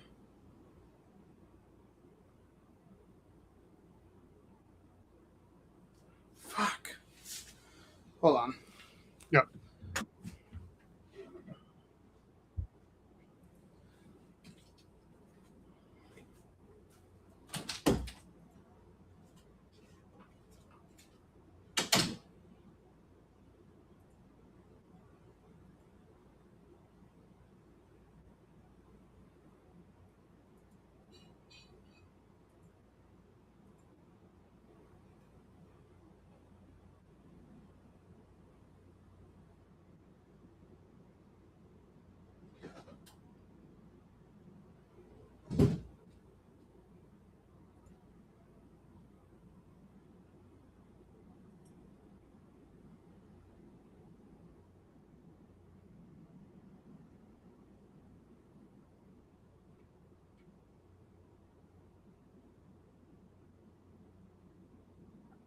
All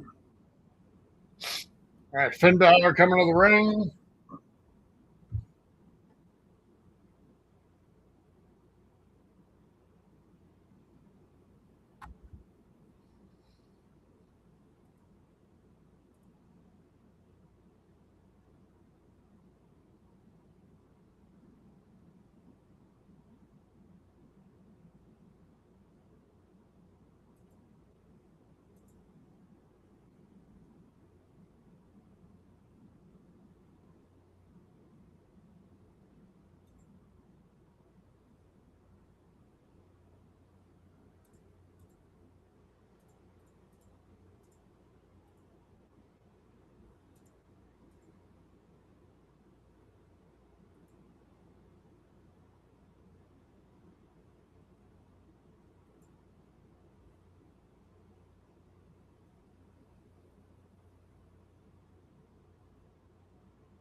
I'm back, sorry.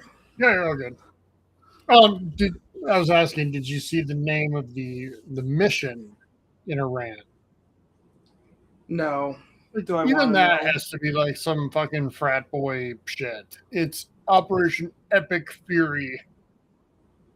Jesus.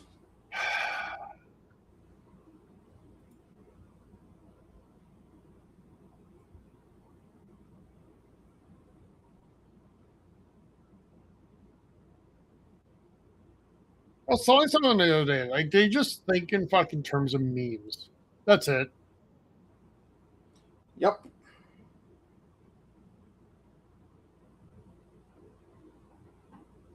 Wait, when did we start like fucking velcroing tablets to doors? Have they shown the box yet? No. That's what makes me think it might be like a big deal, right?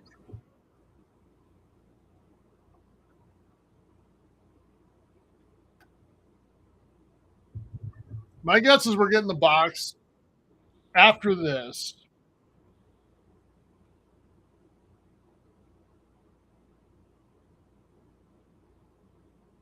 Oh, Larry, look at that jacket, Steven. That's awesome.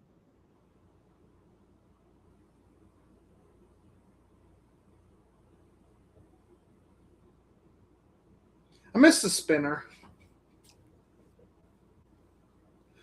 Especially because it pissed so many people off.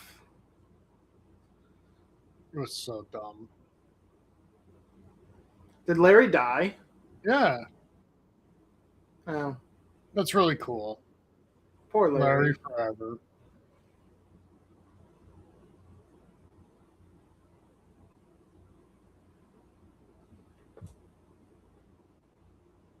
Larry had gone through the wars, Steven, quite literally.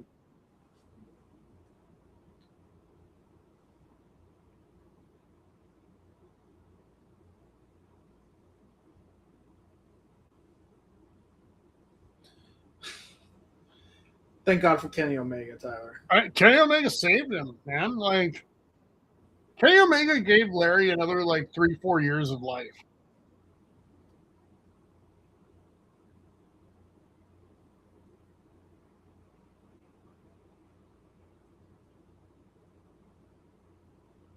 This isn't quite the reception that he got, like the eruption at Money in the Bank 11, which was the fucking best ever. But it was so different, though, because he was the challenger against John Cena.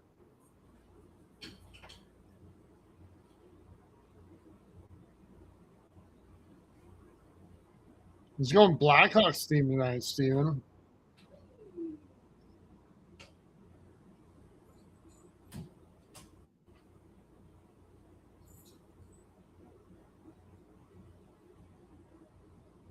All right, I'll be back in a second. Yep.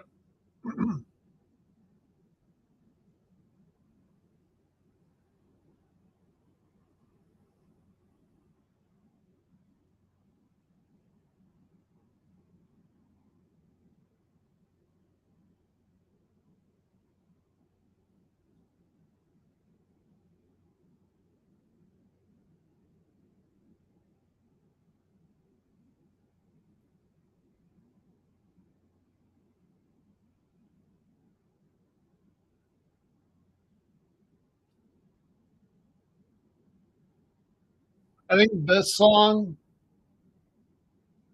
Taker's entrance music, and Shawn Michaels' entrance music are the most, like, fitting songs for entrances that I can think of.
It really is amazing that he's still so good and in his late 40s.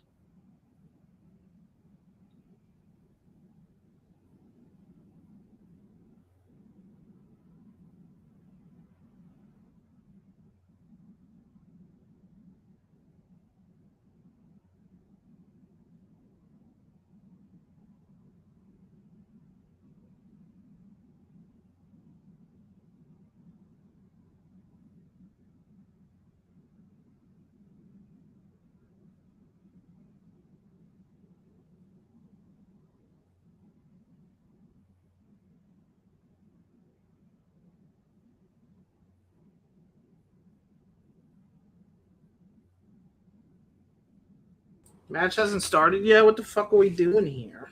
It just did for me, and I think I'm like slightly ahead of you. So,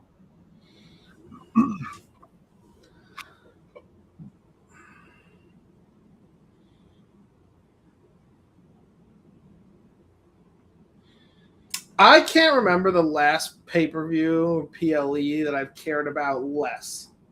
really, then this one, I always enjoy the chamber matches because there's always a chance something insane will happen, or some kind of surprise or something. I'm slightly curious about who's in the box or what.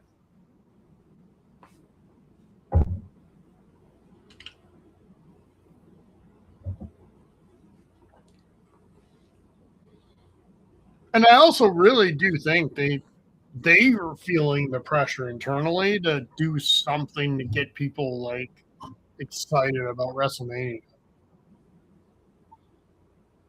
Well, Danhausen's not going to do that. No. Well, I mean, think about it this way, Steven. You and I, 3 years ago, especially me, core fan base, right?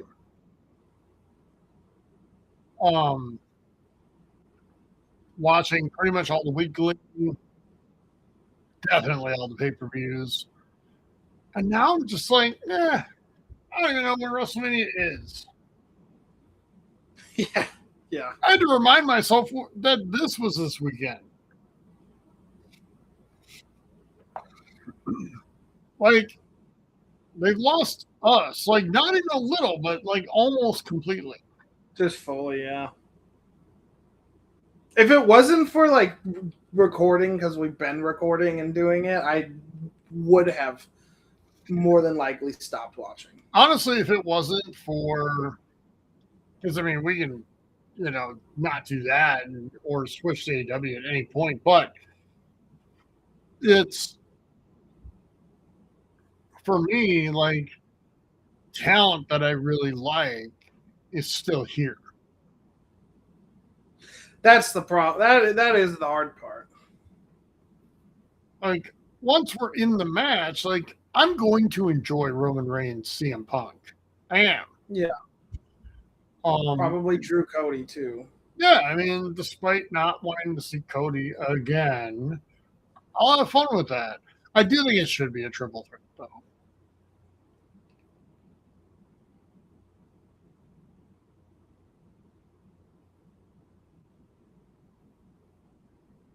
Also, I really fucking want to see Drew get a really cool moment at WrestleMania on a big stage. Is there anybody that's earned it more? No, I mean, not really. Like, I know Roman's been amazing for, a while. And you can't say Cody because Cody's had nothing but those moments.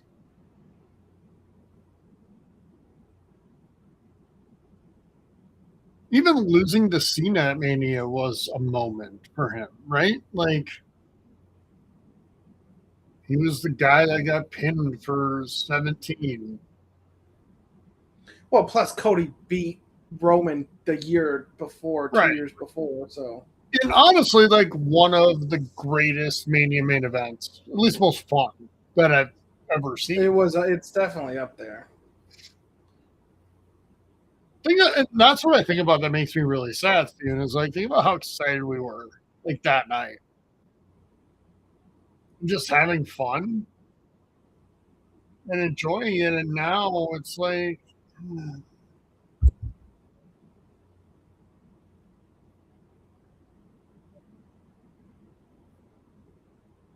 and yeah, it's possible we've changed a little bit, but I haven't changed that much. Like, not that drastically. Finn Balor winning this match would be amazing and awesome and so cool. It was. It's never going to happen, but you can't have Finn against Roman.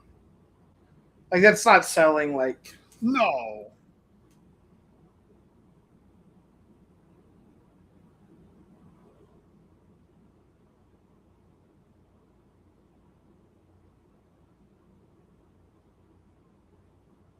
What I do love about Punk is that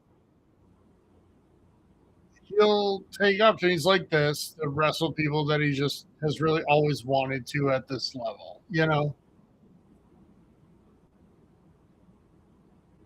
Like, this match is happening because CM Punk wanted it to happen. Because I doubt, Steven, very much there's been any sort of build to a, Finn Balor CM Punk match over time. Yeah.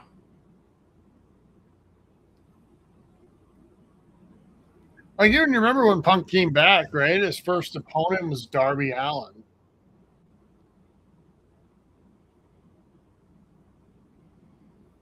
I don't remember that, but that's...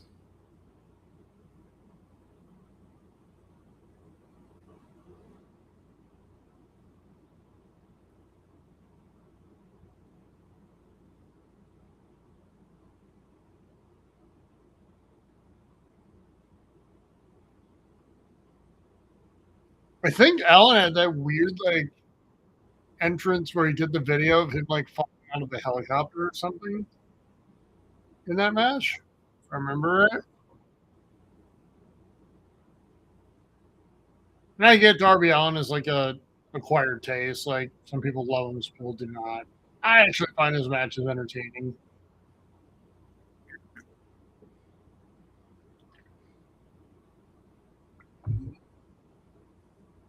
I at least get him more than I get, like, Pockets, for example.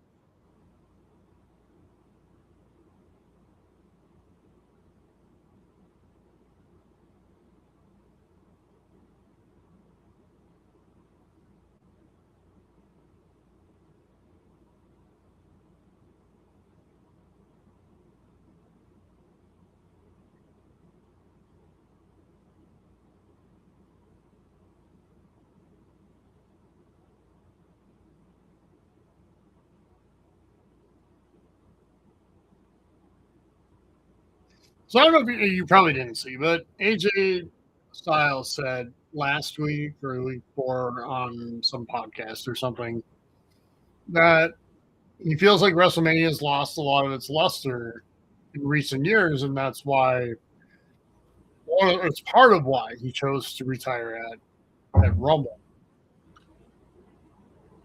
Thoughts on that? Like, do you agree? Yes, I don't think Mania is... I don't know. Like, the big matches at Mania are still pretty awesome, and like, but part of the problem is like it feels like Mania is the only place that title changes happen anymore, or feels like it. Fair. Whether that's true, not necessarily, but I don't know. I don't have much to compare it to. I mean, I did watch WrestleMania 23 on repeat over and over again. Like, I had the DVD. Like, I watched it pretty regularly.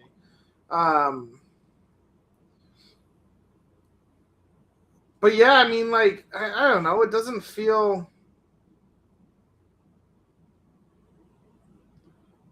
I know some but people I feel the same thing about the Super Bowl, and that's true. And that could just be a me and you thing rather than... See, I've just gotten to the point where like I like other sports more than football, first of all, and then combined with the attention that football gets, a lot of which is like confusing to me why people are so obsessed with it. Yeah. And that a little bit, that's bitterness, right? Like, the sports I love aren't getting any love because in the middle of fucking February, you got to talk about draft status or whatever the fuck. Well, I really don't understand why football is so popular. Oh, I do. Like, it fits America to a T. Like, it's easy to follow. I guess it has some big moments, but your team plays once a week. It's not a big barrier of entry. Yep. And it's not even a big barrier of entry to watch like the game itself. Because there's only like 8 minutes of actual action in a football game. And it's pretty self-explanatory. Like, get to this line and you get to do more, right? And all that. And it's so American in terms of like, here's people like we use war analogies for almost everything in that fucking game. Yeah. In the trenches, right? And on the battlefield, in the frozen tundra, whatever the fuck. Like, all that. Whereas, like, baseball's a high barrier to entry for understanding the nuance of the game. Like, you can understand the basic essential rules pretty easily. But to really appreciate it, you have to understand the nuance of it. Hockey, same thing. It's harder to follow the puck too. Yeah. I find baseball boring now, and it's not because I never used to find it boring, but I find baseball boring now. Why do you think that is? Like, because I don't. I still really appreciate good baseball. It's the 3 true outcomes. And it's so boring. Strikeouts, walks, and home runs are the 3 worst things in baseball. I feel like we're coming back from that, though. Like, kind of. You really don't? I think we are. Like, you see the best young players right now are multi-tool players.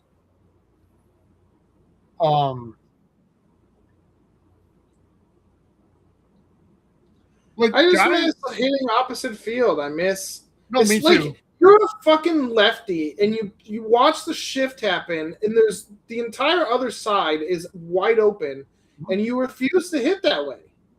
I'm convinced that the shift ruined baseball for a while.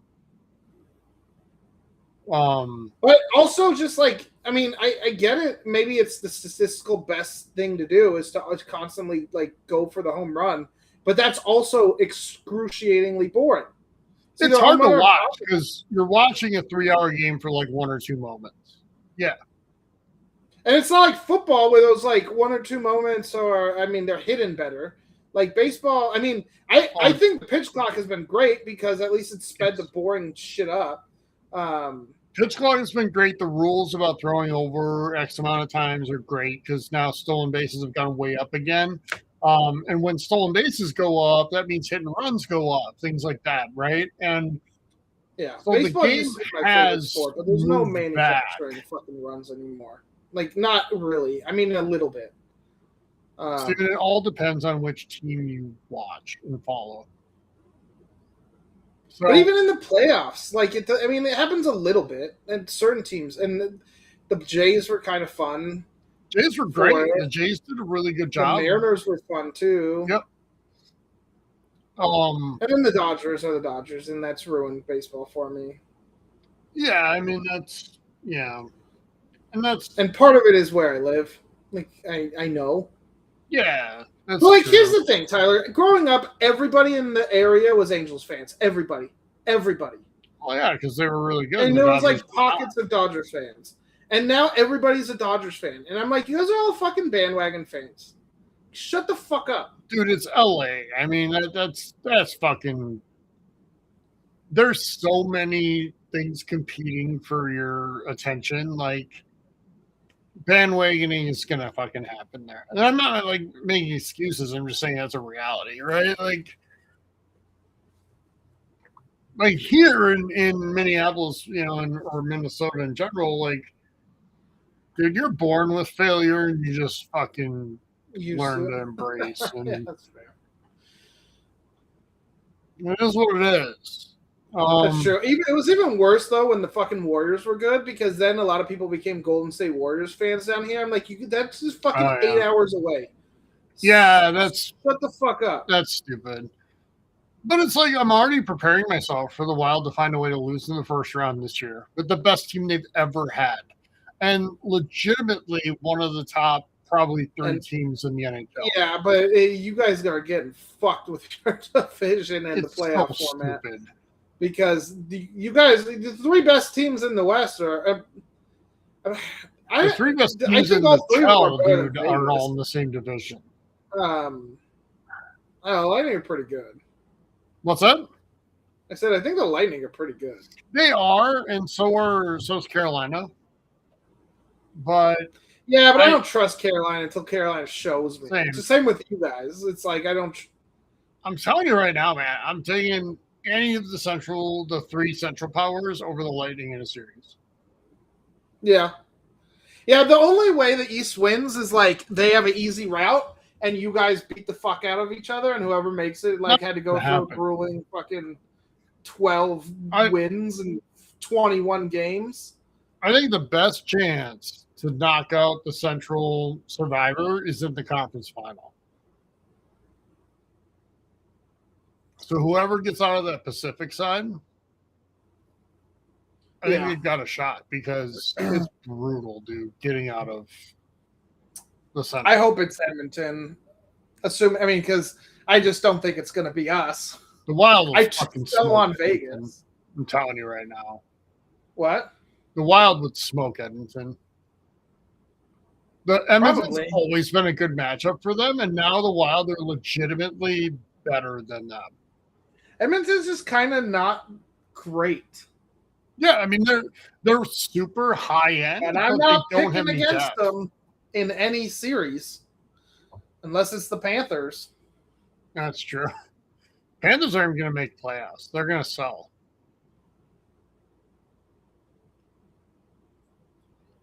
And honestly, they probably need that.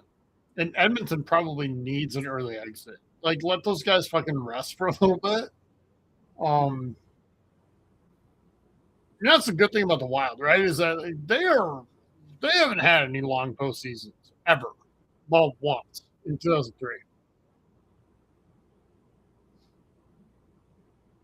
When they ran the massive fucking cheaters.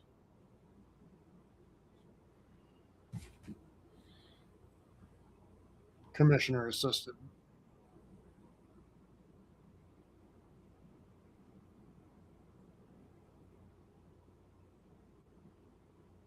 When I say Bettman knows this, dude, I'm only half kidding, maybe even less than half, because the expansion rules in 2000 were so fucking ridiculous compared to what they are now. Yeah.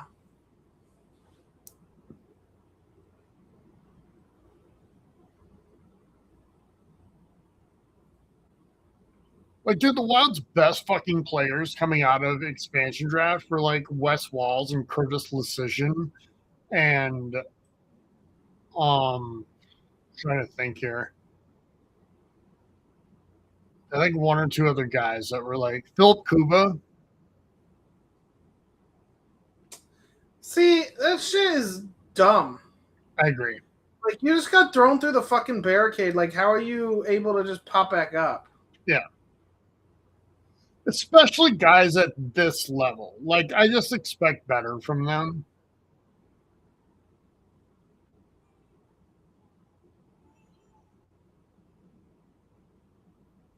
I do love that Punk will go and do, like, tributes to legends, you know? Like, I'm a little ahead of you, but the sharpshooter when he gets there, and for you. He's just locked it in.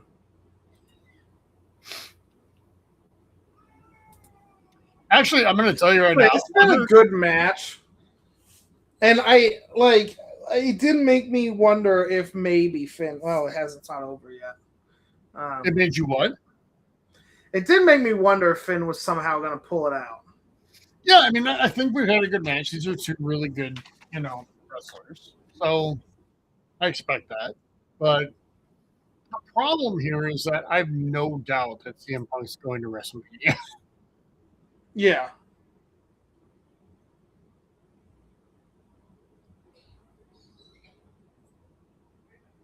I had more fun with the Balor attempt to beat Reigns because I actually thought it might happen for a couple of seconds.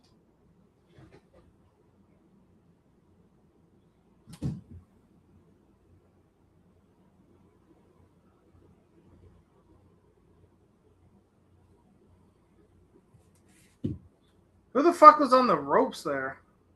Mm.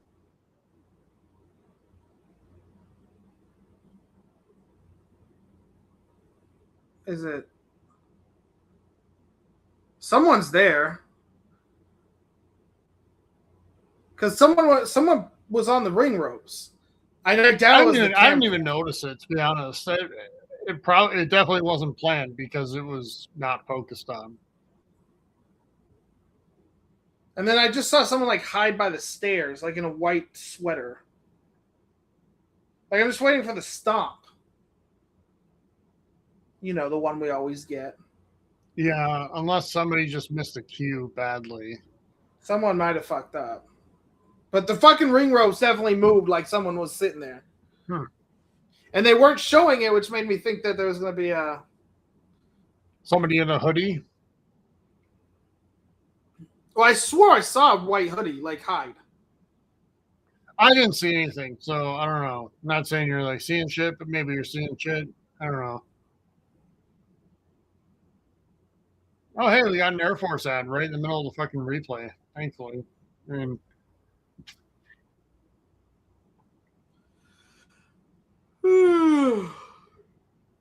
now that the peace president is bombing everyone, it's we might need more people in the Air Force. Yeah, more a board of peace. The fucking.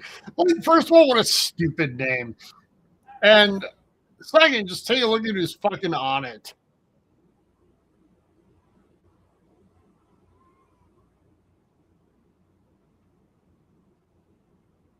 Maybe it was a shoe that made me think it was a. But I swear to God, the ring ropes moved. Rustled. Or are we going to do a little handshake now? Show respect.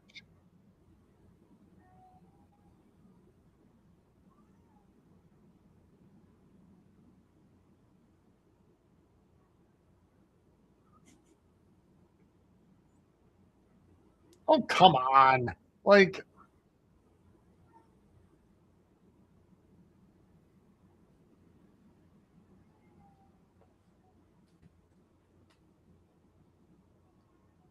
you to the handshake offer yet? Yeah, he just stuck his hand out. Okay, so I hate moments like this where it's we feel like the face has to stop and be wait, should I shake his hand? You're gonna fucking shake his hand here. You two have tremendous respect for each other. Is Finn Balor the biggest what if in wrestling history? Oh yeah, definitely on the list. I mean, I think he's the biggest because I honestly think he's one of the best wrestlers to never really reach the top. He's really good in ring and he's a decent character. Even AJ's coming out. Okay, I love the Larry Forever sign back behind them. Now Kiss.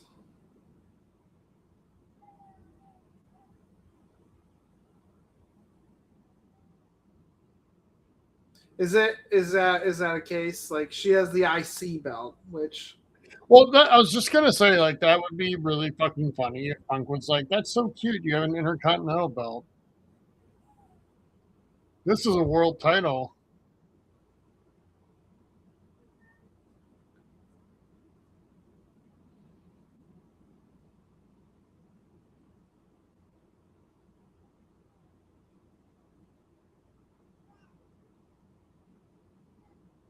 I am super looking forward to that match. I'm not gonna lie.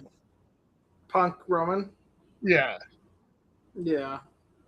because like these are two of the very, very, very best of their generation.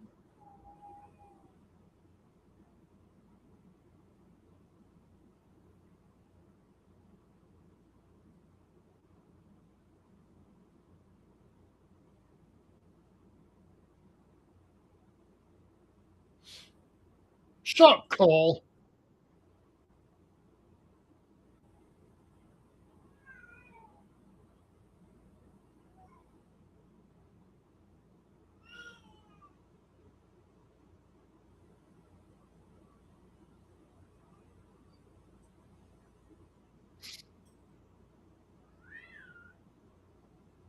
I love when they hold the belt upside down.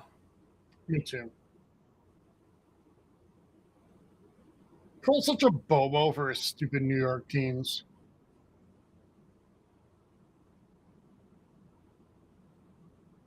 I hate New York as a like sports city. I hate all of them. I'm okay with the Islanders. I'm actually okay with the Rangers too. I mean, like New Never York win sports anything. fan. What's that? I said I hate New York sports fans because they're all like Michael Cole. They're entitled. Well, yeah. They feel like entitled to everything. Steven, if you grew up being constantly told you live in the greatest city in the world, like New York City to me, like everything. I've never been there, so I can't say for 100%. But everything I've heard and read and seen about New York makes me think living there is a fucking hell on earth, or would be for me anyways. So I have a good friend who like lived in New York for like probably 15, 20 years. Sadly, he just got laid off from his job, moved back here. But I mean, with that type of tenure, he got, I'm sure, quite a great severance out of it. But he loved every second of living in New York. And some people do. I just am not those people. Right, and I think it just comes down to personality. Like knowing you, like you and you're never very, very, very different people. Funnily enough, I feel like I would do best in like a small town, but like Yeah. I don't want small town south. I want small town with like good people. I'm telling you, like I love cities and I love being around a city. It just feels like alive and diverse and cultural. That's important to me. I've realized. Um, but I don't want a mega city. I don't want New York City or like Houston. I'm not gonna lie, if it wasn't for it being Texas, and that could change and maybe in our future. But I actually liked Dallas. I liked visiting it. I didn't hate. Oh, here we go. Is it the box? I hope the box comes out now, Tyler, because if it's Vince and the box is out, and it's Vince. Like the box, I can be done and it's right a now. coffin. I can quit. Don't spoil the box for me, Tyler. Is it the fucking dead man? No, it's Danhausen.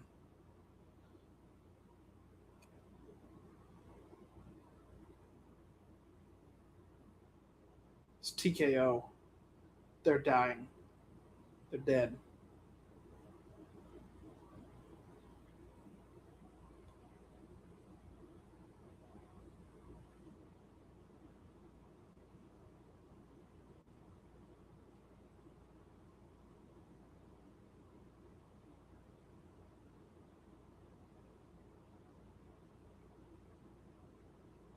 So it is Danhausen.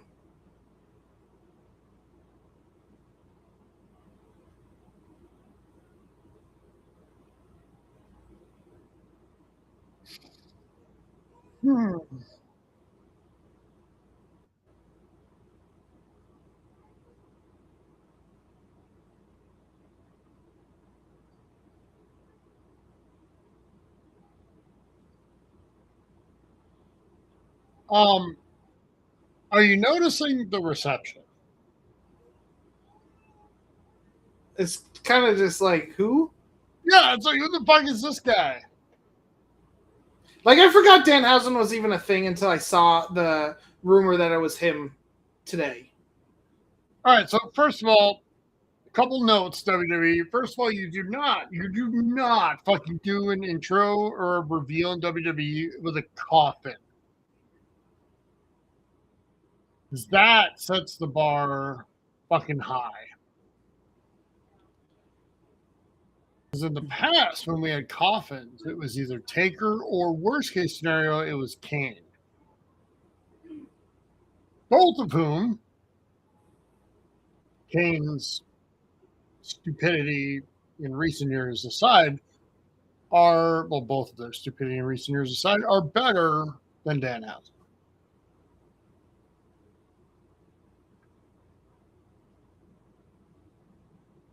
That's supposed to sell Mania tickets? I mean, like... The fuck, dude? Like...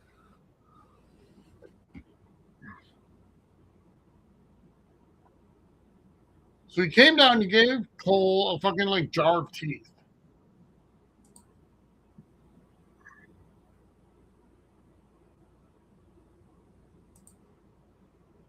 Like, god damn it.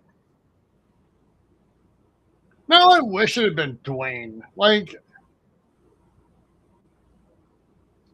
and the thing is, like, I don't even hate Danhausen. I actually like Danhausen, but just no, not for that. Like,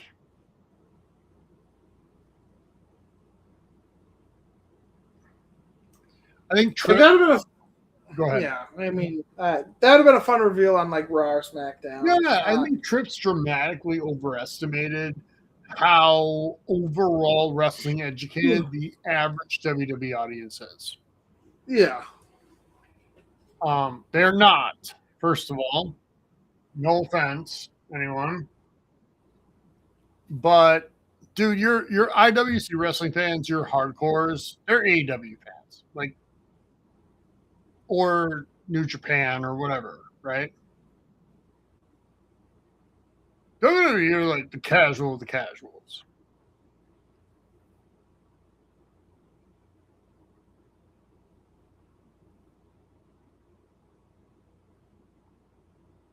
We got 3 minutes and 50 seconds of ads, so have fun. Yeah. But WWE are like the people who think like The Conjuring is really scary. That's the level of casual that we have. And actually, the original Conjuring is scary, but like 3 and 4, scary. Have you seen 4 yet, by the way? No. Good Lord, Steven, it's on streaming. I haven't watched any fucking movies. I have a baby. The baby can watch The Conjuring, last rates.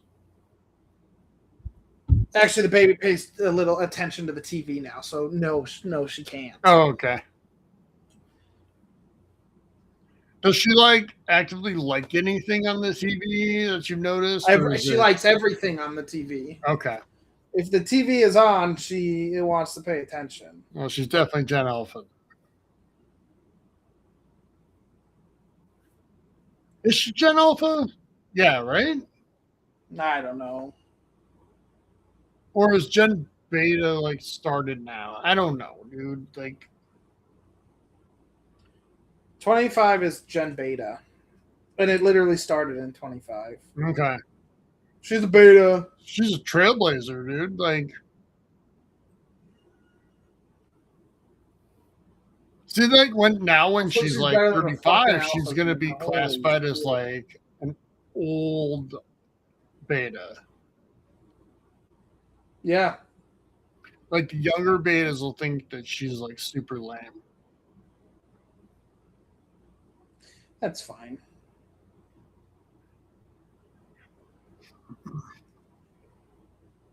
Steven, I've yet to see a single Toy Story front to back. That's fucking crazy. Those movies are the best. Those are I know. I don't know. It's one of those things where I don't know why I haven't. is haven't. 1 and 2 are amazing. 3 is also really good. 4 is good. It's just not my personal favorite. Like I've seen Blood Barn, but I have not seen Toy Story. There you go.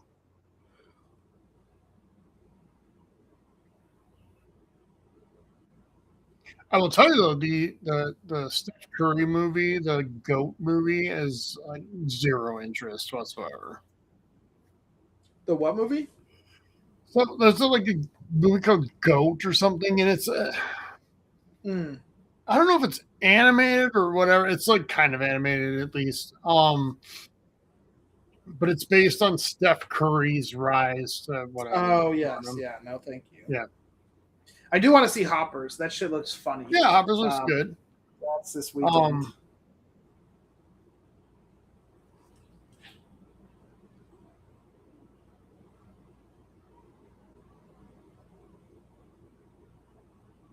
I feel like American Idol probably sucks now.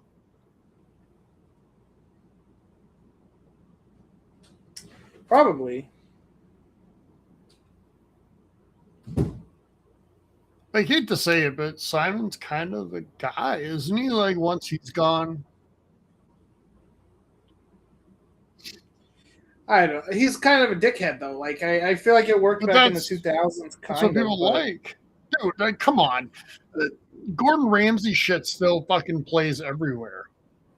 Nah, Gordon is so toned down, dude. I was watching the most recent season or last season of Hell's Kitchen, and he is like, it is not the same. Really? He used to be a fucking prick. Yeah, now he's like, he's like tough love now. I'm telling you, I feel like the idiot sandwich moment is one of the greatest moments in television history. Yeah. Especially reality television history.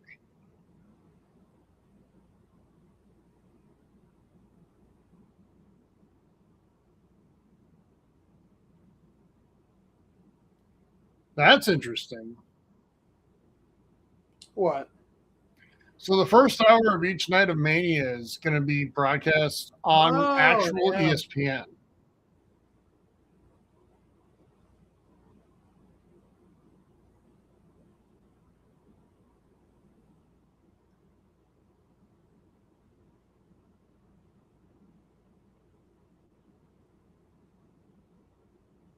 You have in Minneapolis summer we can do like we can go to the Fan Fest and you can do like that fan entrance thing. You can do like Shawn Michaels.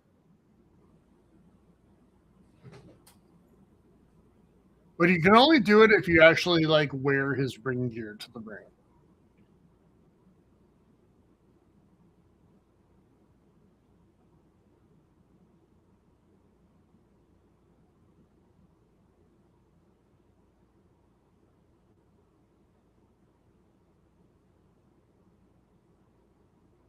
I'm sad that you're missing all these Wheatley vodka commercials. Are you? And yeah, I just want you to be included. I'll be right back.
Okay.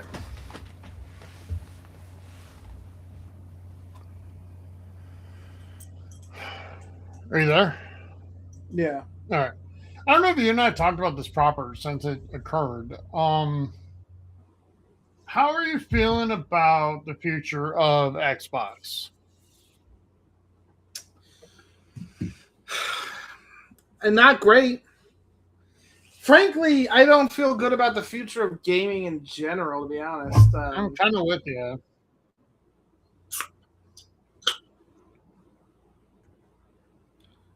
I've been kind of like figuring out ways to get some of like the older games that I enjoyed, like especially like Pokemon. Sure. And I have the Steam games. But yeah, I mean,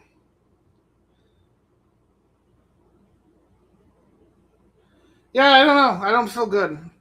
There's 3 games I'm legit excited for this year, and if they I suck, got one. what's that? I said I have one, but I want to hear your 3. Actually 4. I forgot about the biggest one.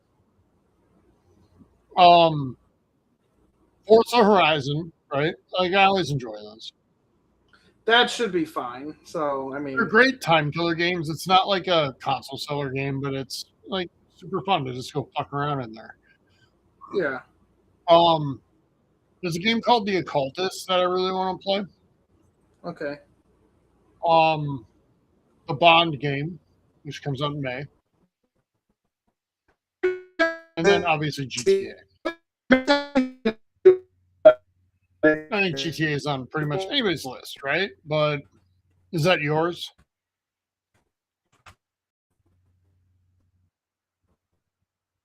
Sorry, I couldn't hear you. Say that again.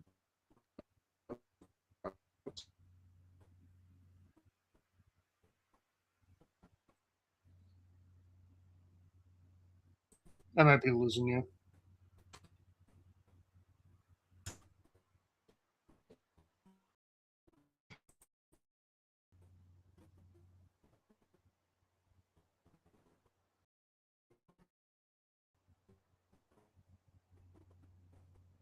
You there now? No. Okay.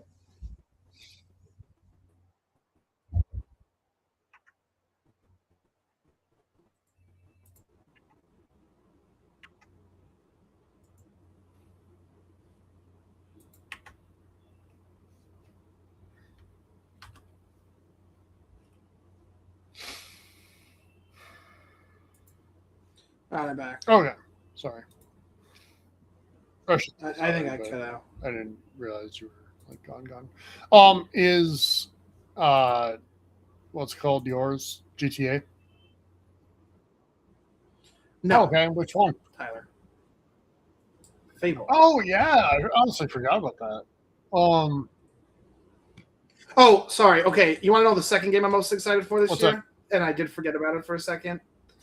Lego Batman. Oh yeah, that too. Well, that's how you know we're getting old, Steven. Lego Batman's like fucking at the top. Although Lego Star Wars was there for me too. Yeah, it didn't quite. It didn't land with me. I don't know why. I didn't like some of the changes from the old games. Like the missions were, like the open world should have worked, and it just didn't. And I kind of missed.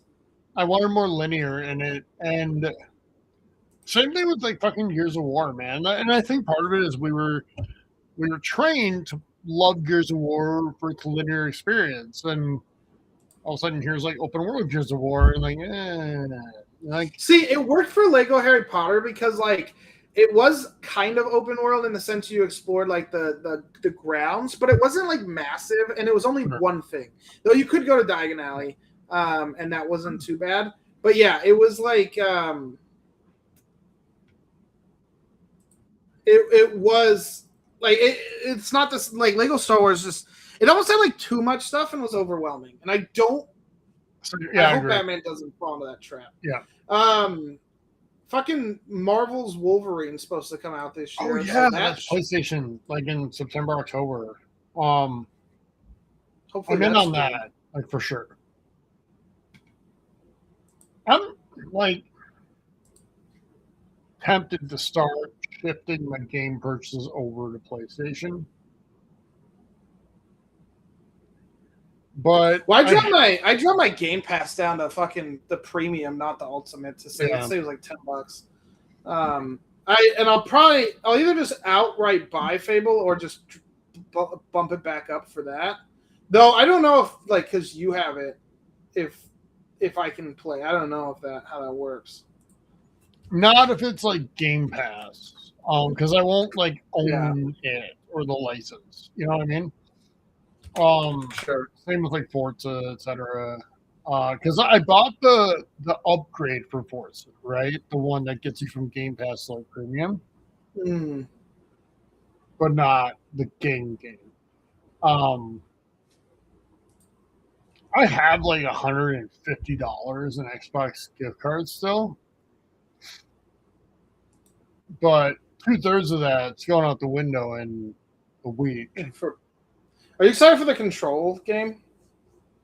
Yeah, extremely. Like, when is it coming though? I don't know. It's like also okay. There is a Slay the Spire comes out on Thursday in early access. Oh, nice. Okay. So if that's any good, fucking very, very pumped for that. Oh yeah, the new Fire Emblem. We'll see how good that is. I don't have a ton of hope, but we'll see. So I guess there's some stuff, but there is. It's harder for me to be as energized about gaming in general. I'm just old now. It's not even like age with me. Because most gamers would have said I was old 5 years ago, but I mean, like your life is very different. I get it. But I think the industry's taken such a drastic turn between like really fan and small media friendly events like E3 going away, and just everything becoming so profit and subscription driven. That's why I've been all over the indie stuff. Mutagenics just came out like a week or two ago, and I was playing that. That's really fun. You breed cats and then go on a roguelike run, and then they retire, and you breed more cats, and it's quite entertaining. It's one of the reasons I love like reading so much. It's because it's books. Like there's no, for now. Yeah, that's true. But I mean, knock on wood, I don't know that that's gonna change drastically anytime soon, though. Yeah. And part of the reason is that books don't have wide enough appeal for it to change like that. I know, it's nice. And I have been enjoying reading. Like Dungeon Crawler Carl, I highly recommend. Yeah, I got to read it. I want to. I have it here. It's on the shelf behind me, but I'm right in the middle of the Talisman right now.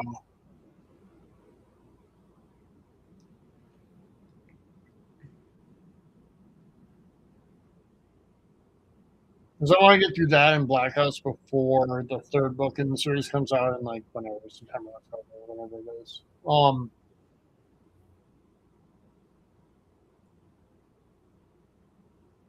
And then after I'm done with Talisman, I want to read Project Hail Mary. Oh, yeah. Because that movie comes out in like 2 weeks all of a sudden.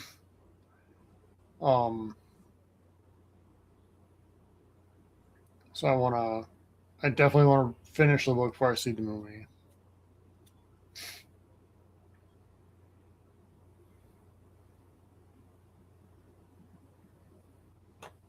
Dude, like I feel like I was missing out now with not having AMC A-list before.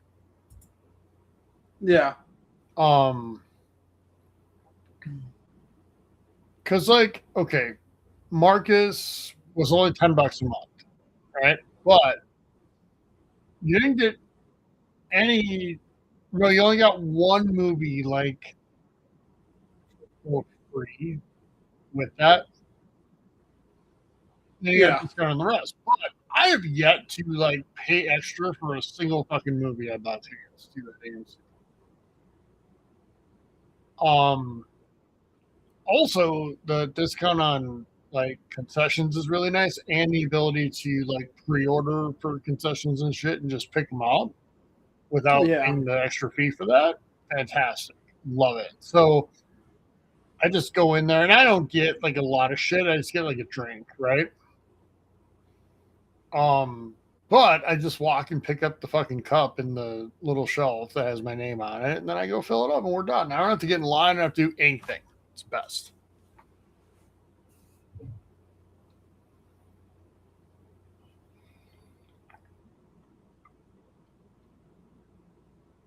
Because I don't know about you, but that is one thing. As I'm no longer young, that I'm fucking tired of is waiting in lines. Yes. Like I don't want to, at all. So I try to go to the fucking grocery store like when it's not crowded, but then I run into the issue where they don't have enough staff, and so the lines are sometimes longer. Oh, I want up you from there, dude. I just get the fucking delivery or yeah, I do pickup sometimes. But the problem with pickup is they sometimes pick like real shitty vegetables or. Oh yeah. Like if you're getting fresh shit, just go in.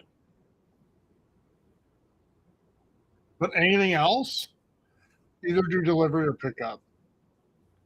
Yeah, we do pick up a lot, but sometimes like we can't, or sometimes it is just faster not to. Yep. But the lines in Costco you can't, and Costco, I fucking hate Costco. When we go to Costco, I try to go at 9 a.m. because we have the executive membership. You're fucking special. Look at you. Yeah. Well, the cash back pays for itself. Okay. Dude, I was pissed, man. Well, it used to, anyways. We used to get dog food and shit there, so it worked. But now the dogs have bad tummies, so we got to get it from. Oh, that sucks. They don't, but I don't know. For what? There's something like the allergies or. Yeah, I mean, Charlie's Charlie's dealt with that too. As you know, I've detailed that to you. Dude, we still have 2 more fucking wrestlers. Good goddamn, it's fucking half an hour of entrances. Well, all of a sudden, the stream is not cooperating with me at all. Fucking ESPN, $30 a goddamn month, and it's not even actually. It's not that for me because it's included with the Hulu Live, but I'm interested to see how well Disney Plus incorporates like the live TV into its like interface. Yeah. I hope it's fucking easy enough. Not for me. I'll figure it out for others. So, Yeah. Hopefully you can block that one channel. You cannot. Especially now that everybody's sucking up. Like, that's true.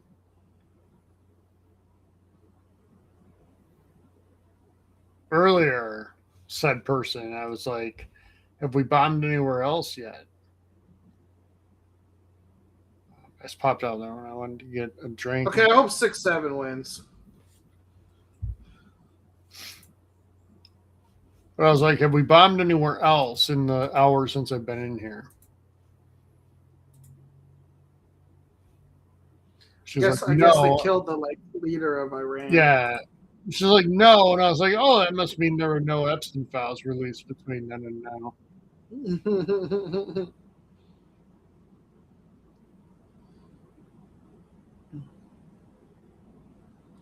I'm a bit bored of this.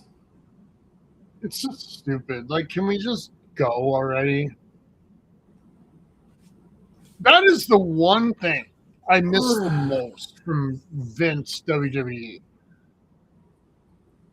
That pay-per-views had like 7 matches. and you get to see lots of people get an opportunity to have that exposure. I don't want to fucking hear that there's 6 people in this match. Like, you and I both fucking know that the match is going to focus on like 3 of them.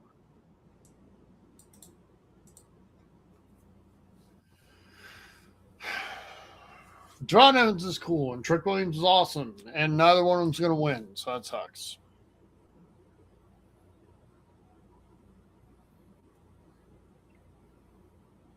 To be fair, though, in Vince WWE times, like, they would both not even be in this match.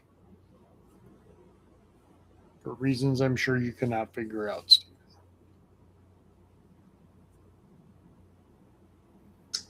Yeah.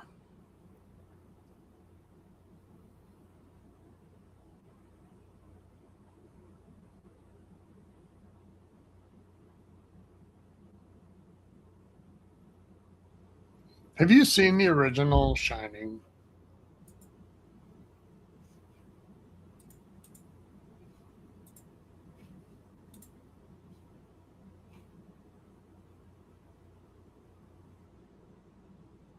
Are you there? Yeah. Have you seen it? Did you hear me? No, sorry. Oh, have you seen the I original zoned out. Shining? Yes. So, do you find it scary? Like, how do you describe it? Creepy, but I don't think it's really scary.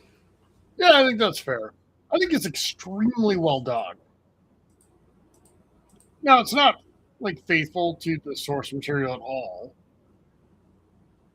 but whatever. It's to the point where I view the book and the movie as 2 totally separate entities.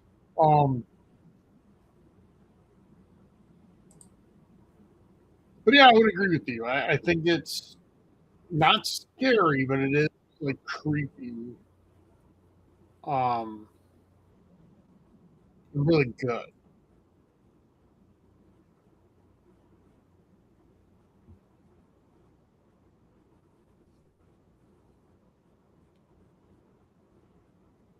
But there's a lot of people that consider that to be like one of the scariest movies I've ever seen. The Shining? Yeah. That's fucking crazy. And I'm just like, I don't know why. Like, I get that it's really good and that it has like a legacy, 45 years on, but I don't know if it's scary. Like, I can see how and why The Exorcist would have scared the fucking shit out of people back then, I get that. But even like that movie, I would say today falls more in creepy than scary.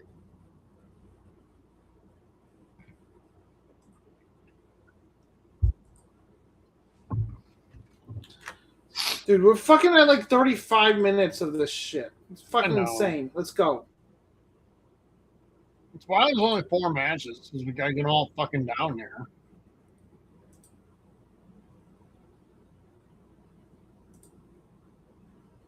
And Cody show respect because he's got to be the good guy at all times.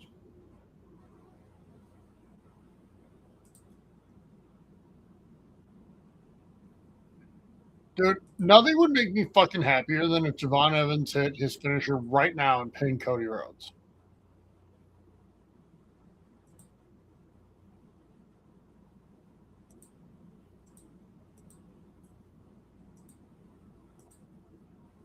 That would be a great moment right away, by the way, just to set the fucking tone. Like, we're going to be doing something different here.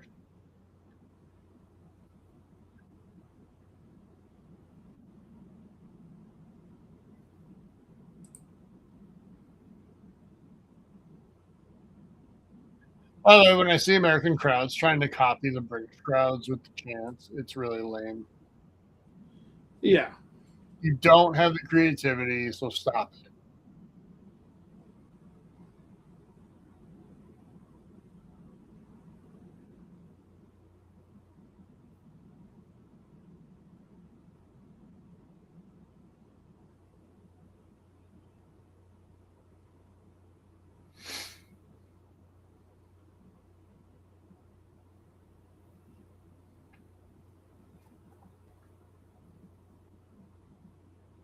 You know what we should do here, Tyler? Cody should beat him, like in this time. The next competitor comes out, and he beats him. And then the next competitor comes out, and then he beats him. Is that what we should do? And then the next competitor comes out, and then he beats him, and then he wins. I we think should that's just the way to do go. like 5 triple crossroads. 1, and then you can sit like cross-legged, like CM Punk, waiting for the next thing to open. And always guess which one's going to open and be facing them. Because he's Cody Rhodes.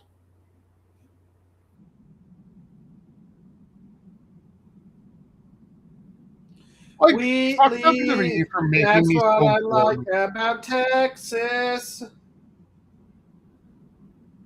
Seriously though, like, fuck WWE for making me so bored with him. Because he's legitimately amazing in the ring. Like, he's really good. Yeah. But dude, I'm ready for this to be done. What's that? Done. I'm ready for this pay-per-view to be done. Like, I just don't care. Like, right now, I care this much. This many's. You don't have too far to go. We are going to go past 9, though. Like, real American time. Well, that pisses me off, too, because I'm like, we just spent 35 minutes on fucking entrances. We could have been out. Well, that and ads and stupid shit. Like, here's my problem. Everybody who's watching this right now has already fucking paid to see it. Whether it's whatever for Netflix abroad or $30 fucking for ESPN. Like, I think we've earned the ad tax here.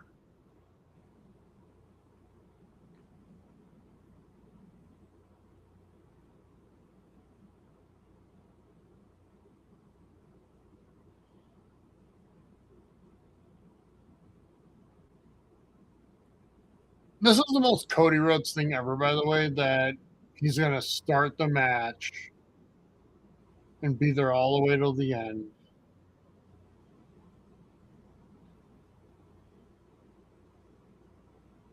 You want to know something that would be awesome? That would like actually get me invested. Is have Javon Evans beat him right now, like before the next competitor comes out. Like in a shock. That's what I was saying.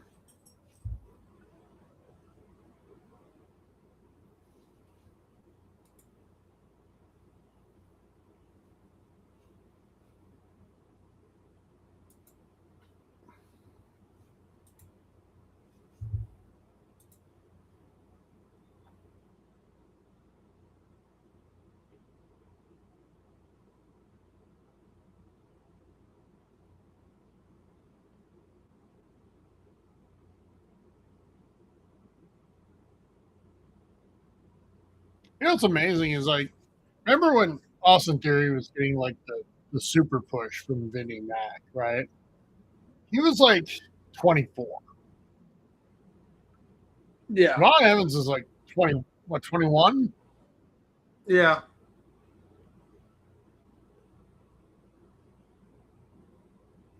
I really hope he can stay healthy and like not get stale. Because obvious, like, main eventer. Like, he's about 6 years away from you being really bored with him, Steven.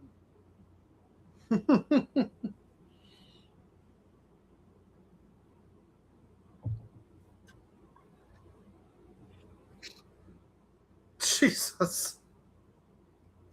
That was cool. Mm-hmm. If Vince was in charge, that'd be called the pimp slap.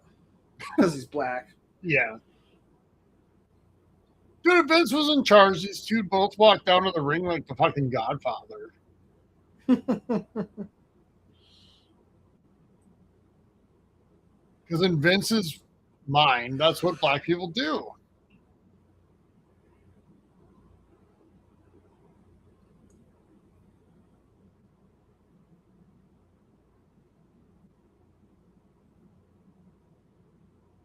not gonna lie, like if you're ever given the opportunity to be in someone's mind for like a minute just to see how they fucking think and operate, Vince would be like Up there? in the top category of that list for me.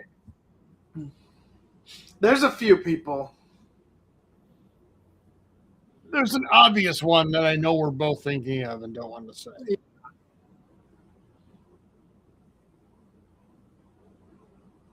Someone thinks it's really like fun and stylish to just go like this.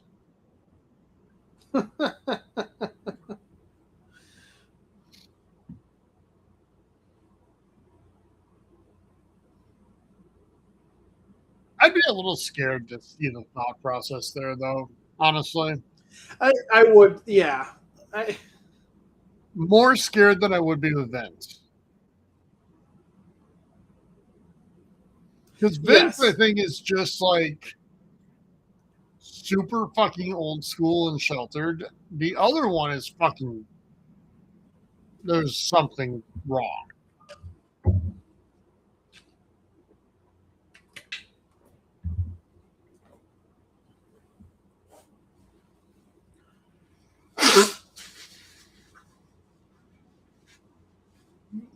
Vince is kind of like the grandpa, you'd say that shit. And if grandpa had billions of dollars. God, this would be hilarious if they fucking just pinned him right now. Oh, I would love it. You want to get me on the Cody Rhodes page? Like, have Logan step out and Cody, like, crossroads him 3 times and pin him. That would do it.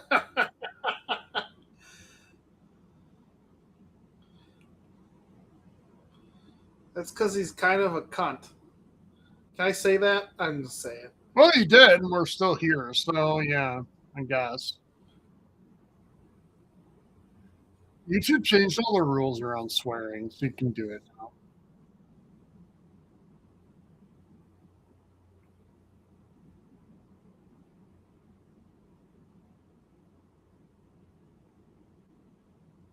I'm waiting for the,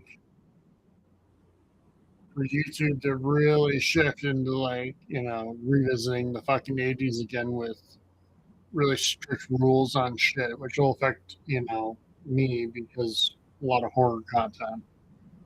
Yeah.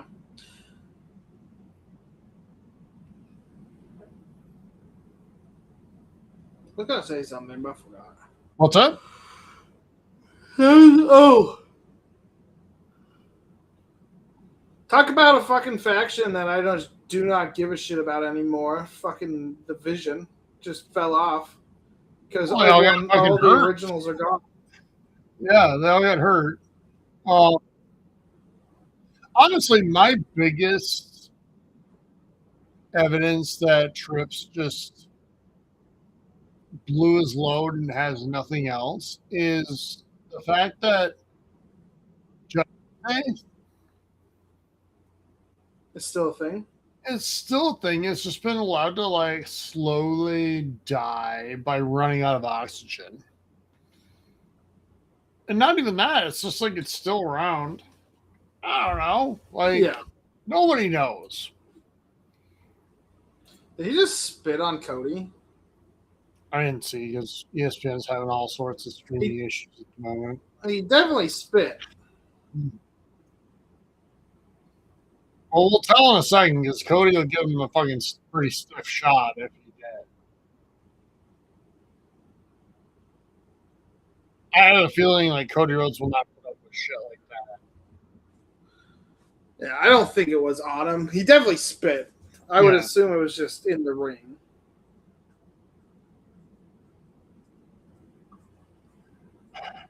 Dude, I would love to see LA Knight win this thing. I'd be down for that. But then I'd be okay with it too. Here's the thing, Steven. I love the idea of LA Knight winning this match. I don't love the idea of LA Knight Drew McIntyre at WrestleMania. See, I think I'm okay with it, and I would be okay with LA Knight winning that. I would be more okay with LA Knight winning than Cody. Yeah, I mean I think a lot of people are with you on that. I don't mind LA Knight. I like him. I feel like he kind of just got fucked in the like being like the number I guess five guy, you know, and like he's right up there, but okay, I think he's entertaining as a character ish, and I think he's decent to go in the ring. I don't dislike LA. But when I think about LA Knight as a WrestleMania main eventer, I have a tough time buying. Yeah, that part. I get it. I think I just don't have the same like WrestleMania main event to me isn't have the oomph that it does for other people, I guess. That's fair. I just think about WrestleMania main events like throughout time, right? And you have true legends. There were some pretty bad ones in there, though. I've reviewed them all. There are some fucking bad ones. Like, trust, I know. But you also have... And some of the best WrestleMania matches weren't even in the main event. Like, that's the true. thing. So it's like... That is true. But you still have moments like Hogan Andre and even Hogan Warrior and Taker and Michaels and Austin and Rock 3 different fucking times and, you know, all that shit. Yeah. I honestly think the women need to like deserve it once in a while to have the main event. Yeah, I'm trying to not this year though. They've had a couple like Rhea versus Jake and Stephanie versus Liv. Also no. Because we had the triple threat in 19. And not Bianca 19, but like 2019. Sasha was a main event, which was great. It was a very Which good one match. did you say? Sasha versus Bianca. Yeah, that was a fantastic match. I think it was night 1. It was night 1. I think it was the first. Yeah. Well, it wasn't the first, but it was definitely. It was the first time 2 black women, or for a black woman. It was definitely the first time 2 black women were in the main event together. Yep. I would say probably the first time there were 2 black individuals in the main event. Yeah. Is Randy the favorite in every match he's in? I don't think that's true. Yeah, maybe 15 years ago. And I don't know. You put him against Cena, I don't think he's the favorite. In every match. I don't think it was the favorite against Edge whenever they would wrestle. Taker for sure. Edge probably 50-50. Yeah, that's what I mean, like 50-50. Yeah. Michaels, I wouldn't have taken him over in every match. I just hate when announcers say shit, you know? Well, I mean, I'm with you. Because everybody that's here is already bought in, dude. Like, yeah. You don't have to sell it to me. I'm here. Oh, and Randy and Cody, the turn is happening tonight, I think, because... Well, maybe not. We kept saying, never mind. I don't know. Trips waits a long time for some of this shit. When he doesn't pull the trigger at all on some of it. Or that. Also, if fucking Dominic turns on Liv and tries to get with like Vaquer, it'd be so dumb. We already saw that game. Dom needs to move on from that shit. And become a serious contender. I feel like he's already well on his way to doing that. Yeah. But like he needs to stop being the like boyfriend of the women's champion and start being a contender on his own.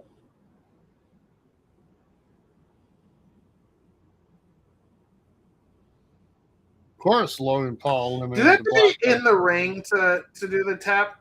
No, I think you can eliminate anybody like on anywhere on the surface. I think. I know old school you can do that. I don't know what it is now.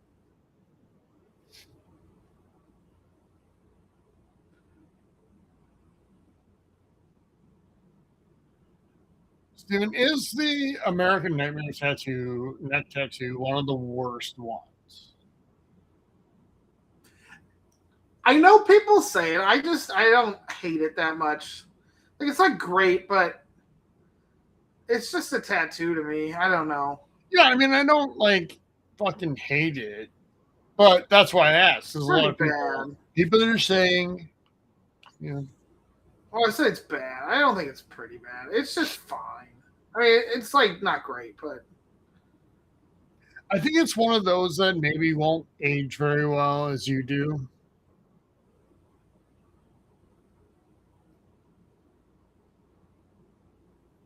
Like the dream tattoo on his chest is really cool. And a really nice way to honor his dad, you know? But at the end of the day, like it's his deal. Whatever he wants to do is cool. Like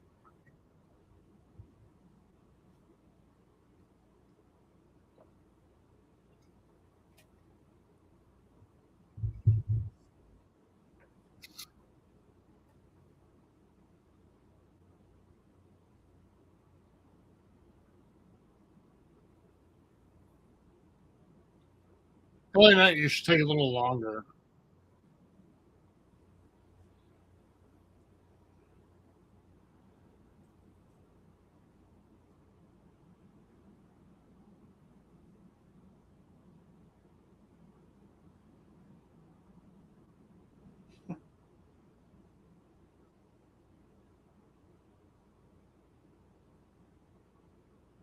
he goes L.A. Night, yeah.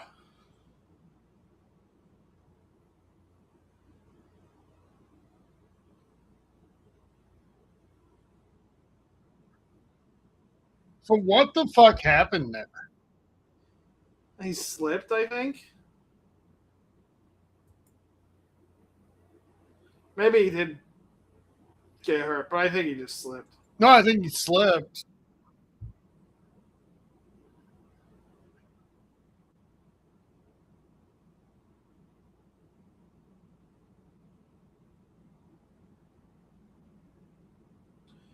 Is LA Knight about to be eliminated? I think, yeah.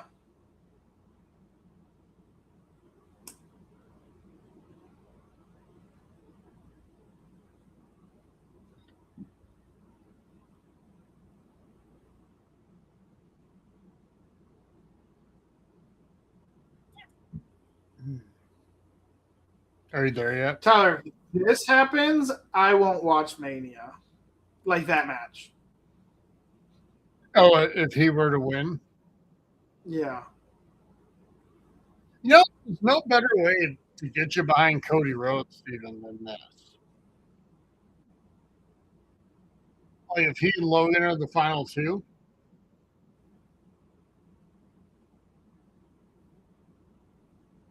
you'll I think it's to suddenly be be Cody like, against Orton.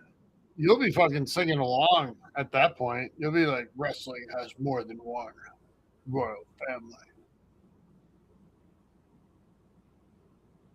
The dirtiest player in the game. Are we still going on about the titanium right hand?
Oh, god damn it.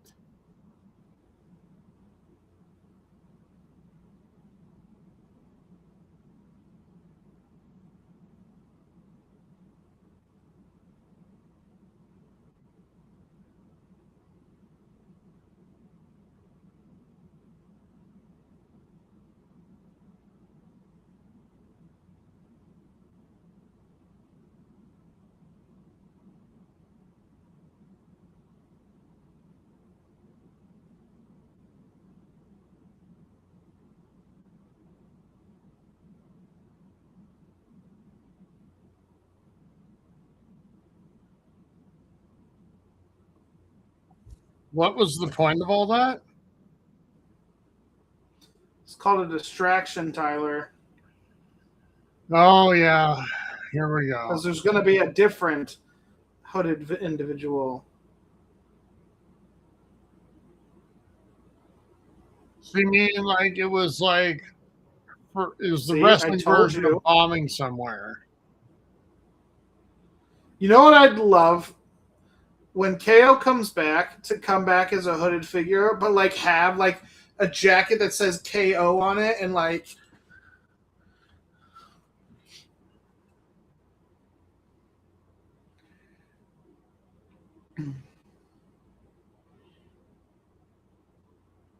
Cody's learning from his hero John Cena.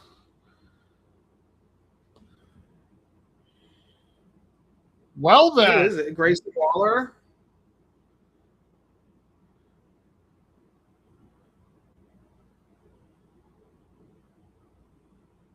Oh, Seth Rollins. Well, that's who I figured it was gonna be. it wasn't at first. Like back when we were doing stomps. No, of course, because he was Survivor. injured. But like, I thought it was going to be Seth. Right. Like, and like eventually.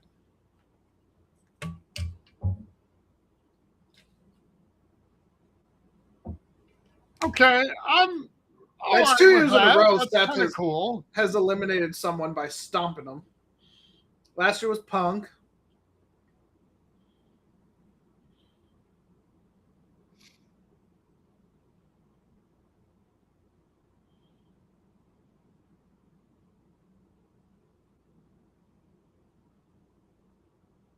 Is this Cody's like heel turn? Yeah, That you would be called it, awesome. by the way. What?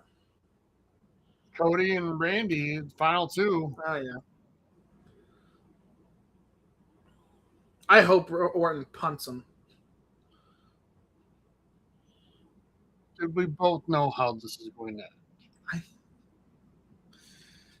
But Tyler, don't man, build can it dream. up. Don't build hopes, man. Like, Why do you build me up, Buttercup, baby, don't do that just to to let me yourself. down? Like, By the way, is that Oh, not the Christ. most Angels song ever?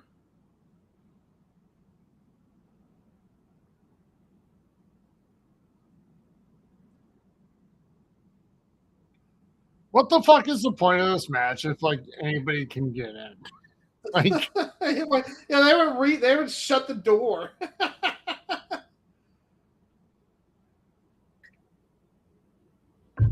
Cody fought back because he's a man. Because he's a man. okay.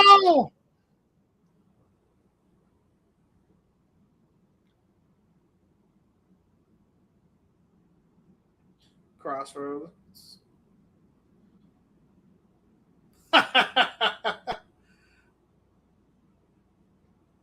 Yeah! Yay, Orton! Because it means Okay, no so Cody. Steven, I gotta this say, is the triple threat, by the way. Just so totally you know. triple threat. I'm the MVP of this because I was way ahead of you and I shut the fuck up. That was a cool moment. Good for Randy Orton. You called it, I'll give you that.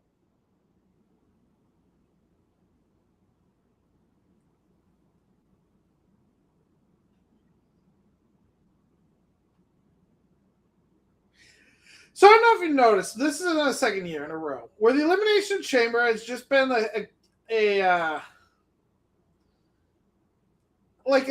catalyst to just have like a bunch of random shit happen in it. So it's like you're taking like the actual match itself doesn't matter because it happened in the women's too. Jade Cargill came back and kicked the shit out of Naomi. It was either last year or the year before. Yep. So like we can't just have a normal chamber match now. Like we need like something to happen in every single this one. match was all the setup Mania matches, and it's because they had no idea what the fuck they were doing for Mania. So we set up Rollins v Logan Paul. We've set up a triple threat here.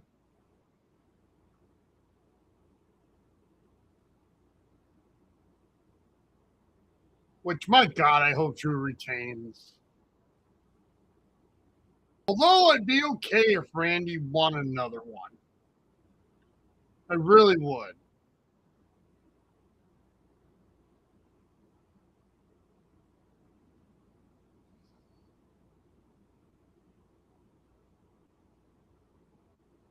That was awesome. That was fun. That was a good ending.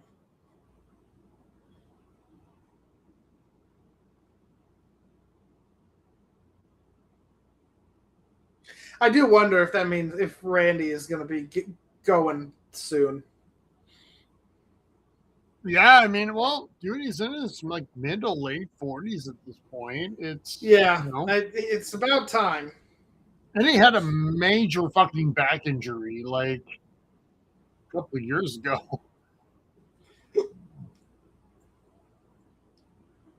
Yeah, Cody at the main event for the first time in a few years. Dude, he's gonna be in the fucking main event. So. No.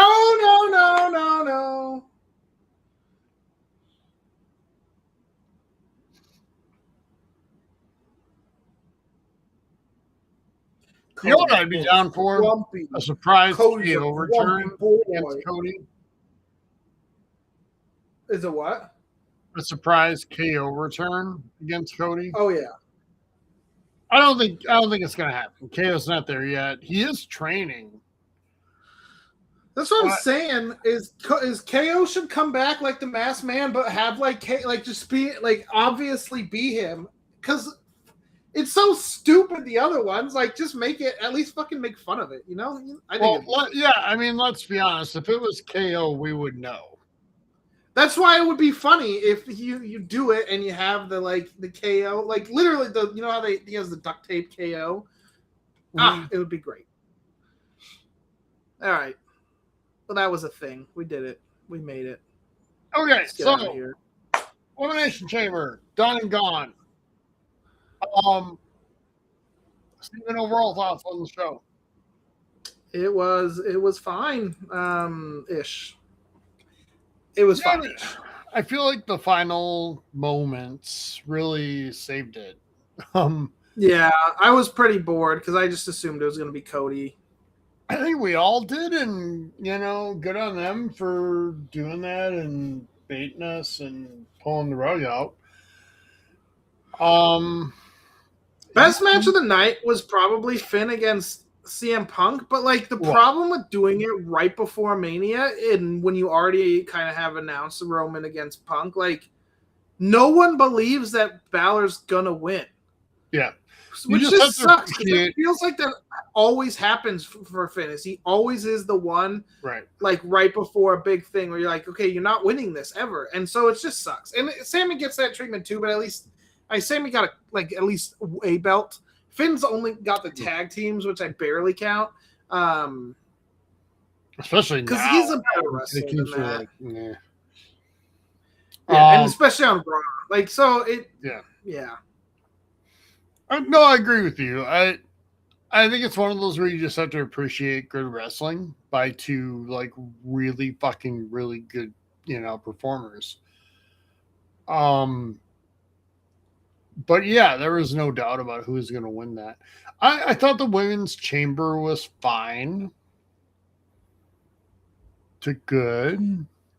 That's about where I'd put it. It's fine. I thought the Intercontinental match was actually kind of fun. Yeah, I'm okay with that. I'm good with that. I was surprised with the ending, and you gave me 2 surprises tonight, WWE, and I give you credit for that. Sure. At least surprises from what I thought was going to happen. So usually it doesn't happen these days, so I'm good with that. Yeah, I feel like every single match I was I'm watching this just to watch it, and I was kind of bored because I feel like I knew it was going to happen. And so when it changed a little bit, it wasn't enough to be holy shit. It was oh, I'm perked up in my seat a little bit for 2 seconds before going back down. I mean, were you expecting AJ Lee to win that match? No, I thought she was going to lose the way that they were setting it up, where she won, but then Becky cheated and got the victory and set the Mania match. Right? Yeah, exactly. So I'm glad they subverted that expectation because And were you at Yeah. all, like, truly expecting Randy Orton to win? No. No. I did see the odds before though, and he was the second favorite. And it wasn't like that far away. It was like a plus 200, and Cody was like a -3. Which I'm like, oh, that's not like that big of a. It's a lot, but underdog. it's not a lot, you know? Yeah. Yeah. So, okay. Well, the other people were like +8 or plus like 2,000, right. And Logan didn't even have any odds on him. Which made you happy. Yeah, probably because he's like a last-minute entrant, so like no way he's swerving into it. Which then, when he started eliminating people, I'm like, are they really swerving all the way into this? Because that would be fucking crazy. But no, they're setting up the vision to have the be a vision. The match for Paul Heyman. They should put him in a cage. So here's, I don't want to take too long here, but the thing with Logan Paul is this: like, he doesn't evolve as a character, and having him pin like 2 or 3 guys in this, all the black guys basically. What happened? I did notice that. It's hard not to see that, right? Like when right. First of all, like fucking, they deserved better because they were great early. Yeah, they were fun.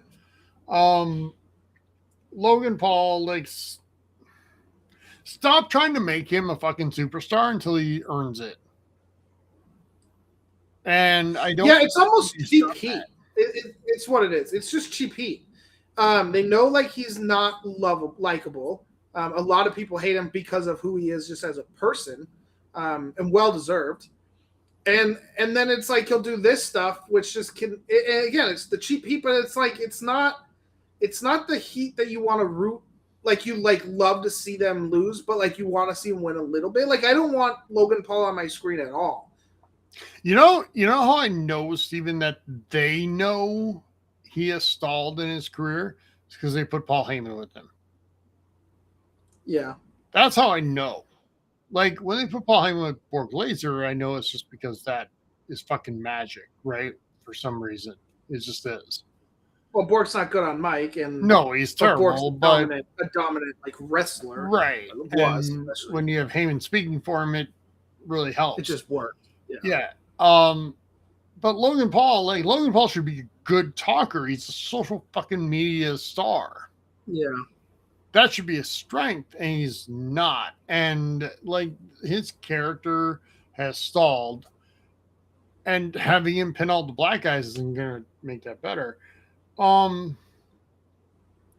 Seth Rollins, I'm hoping can bring out more from him and Mania, and I think that's obviously where we're headed, right? But I'm hoping, and I'm not hoping Logan Paul was the fucking champion someday, but if we're gonna get force-fed Logan Paul a lot, I'd like to at least be somewhat entertained by it.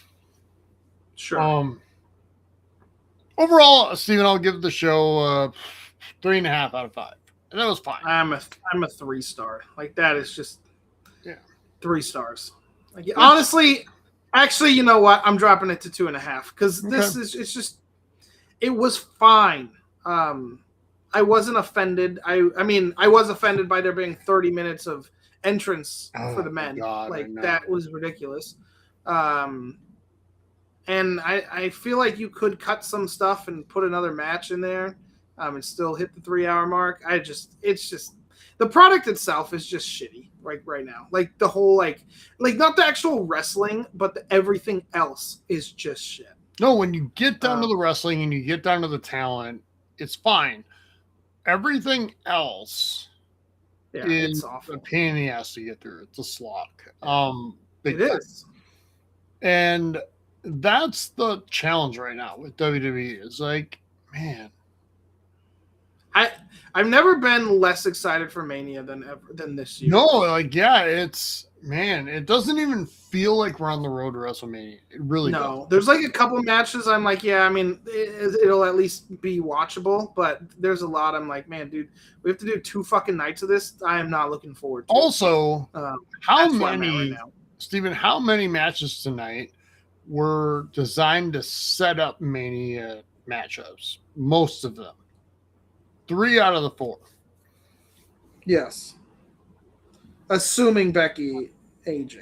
Yeah, and it will be. I mean, and they work together, so it's fine. But 3 out of the 4, and you know what?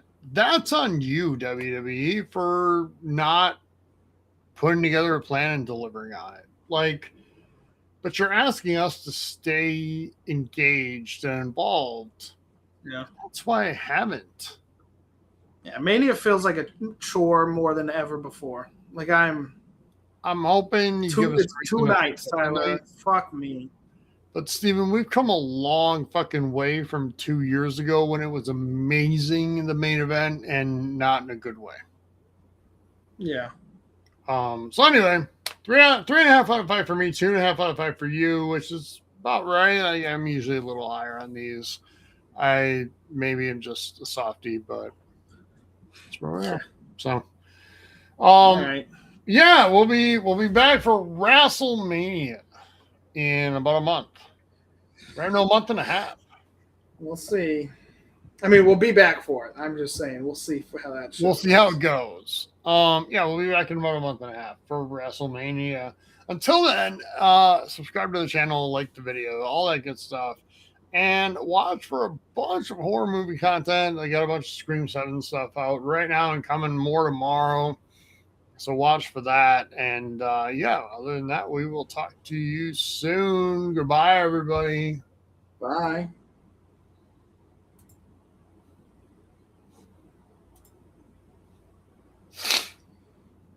Okay, we're clear.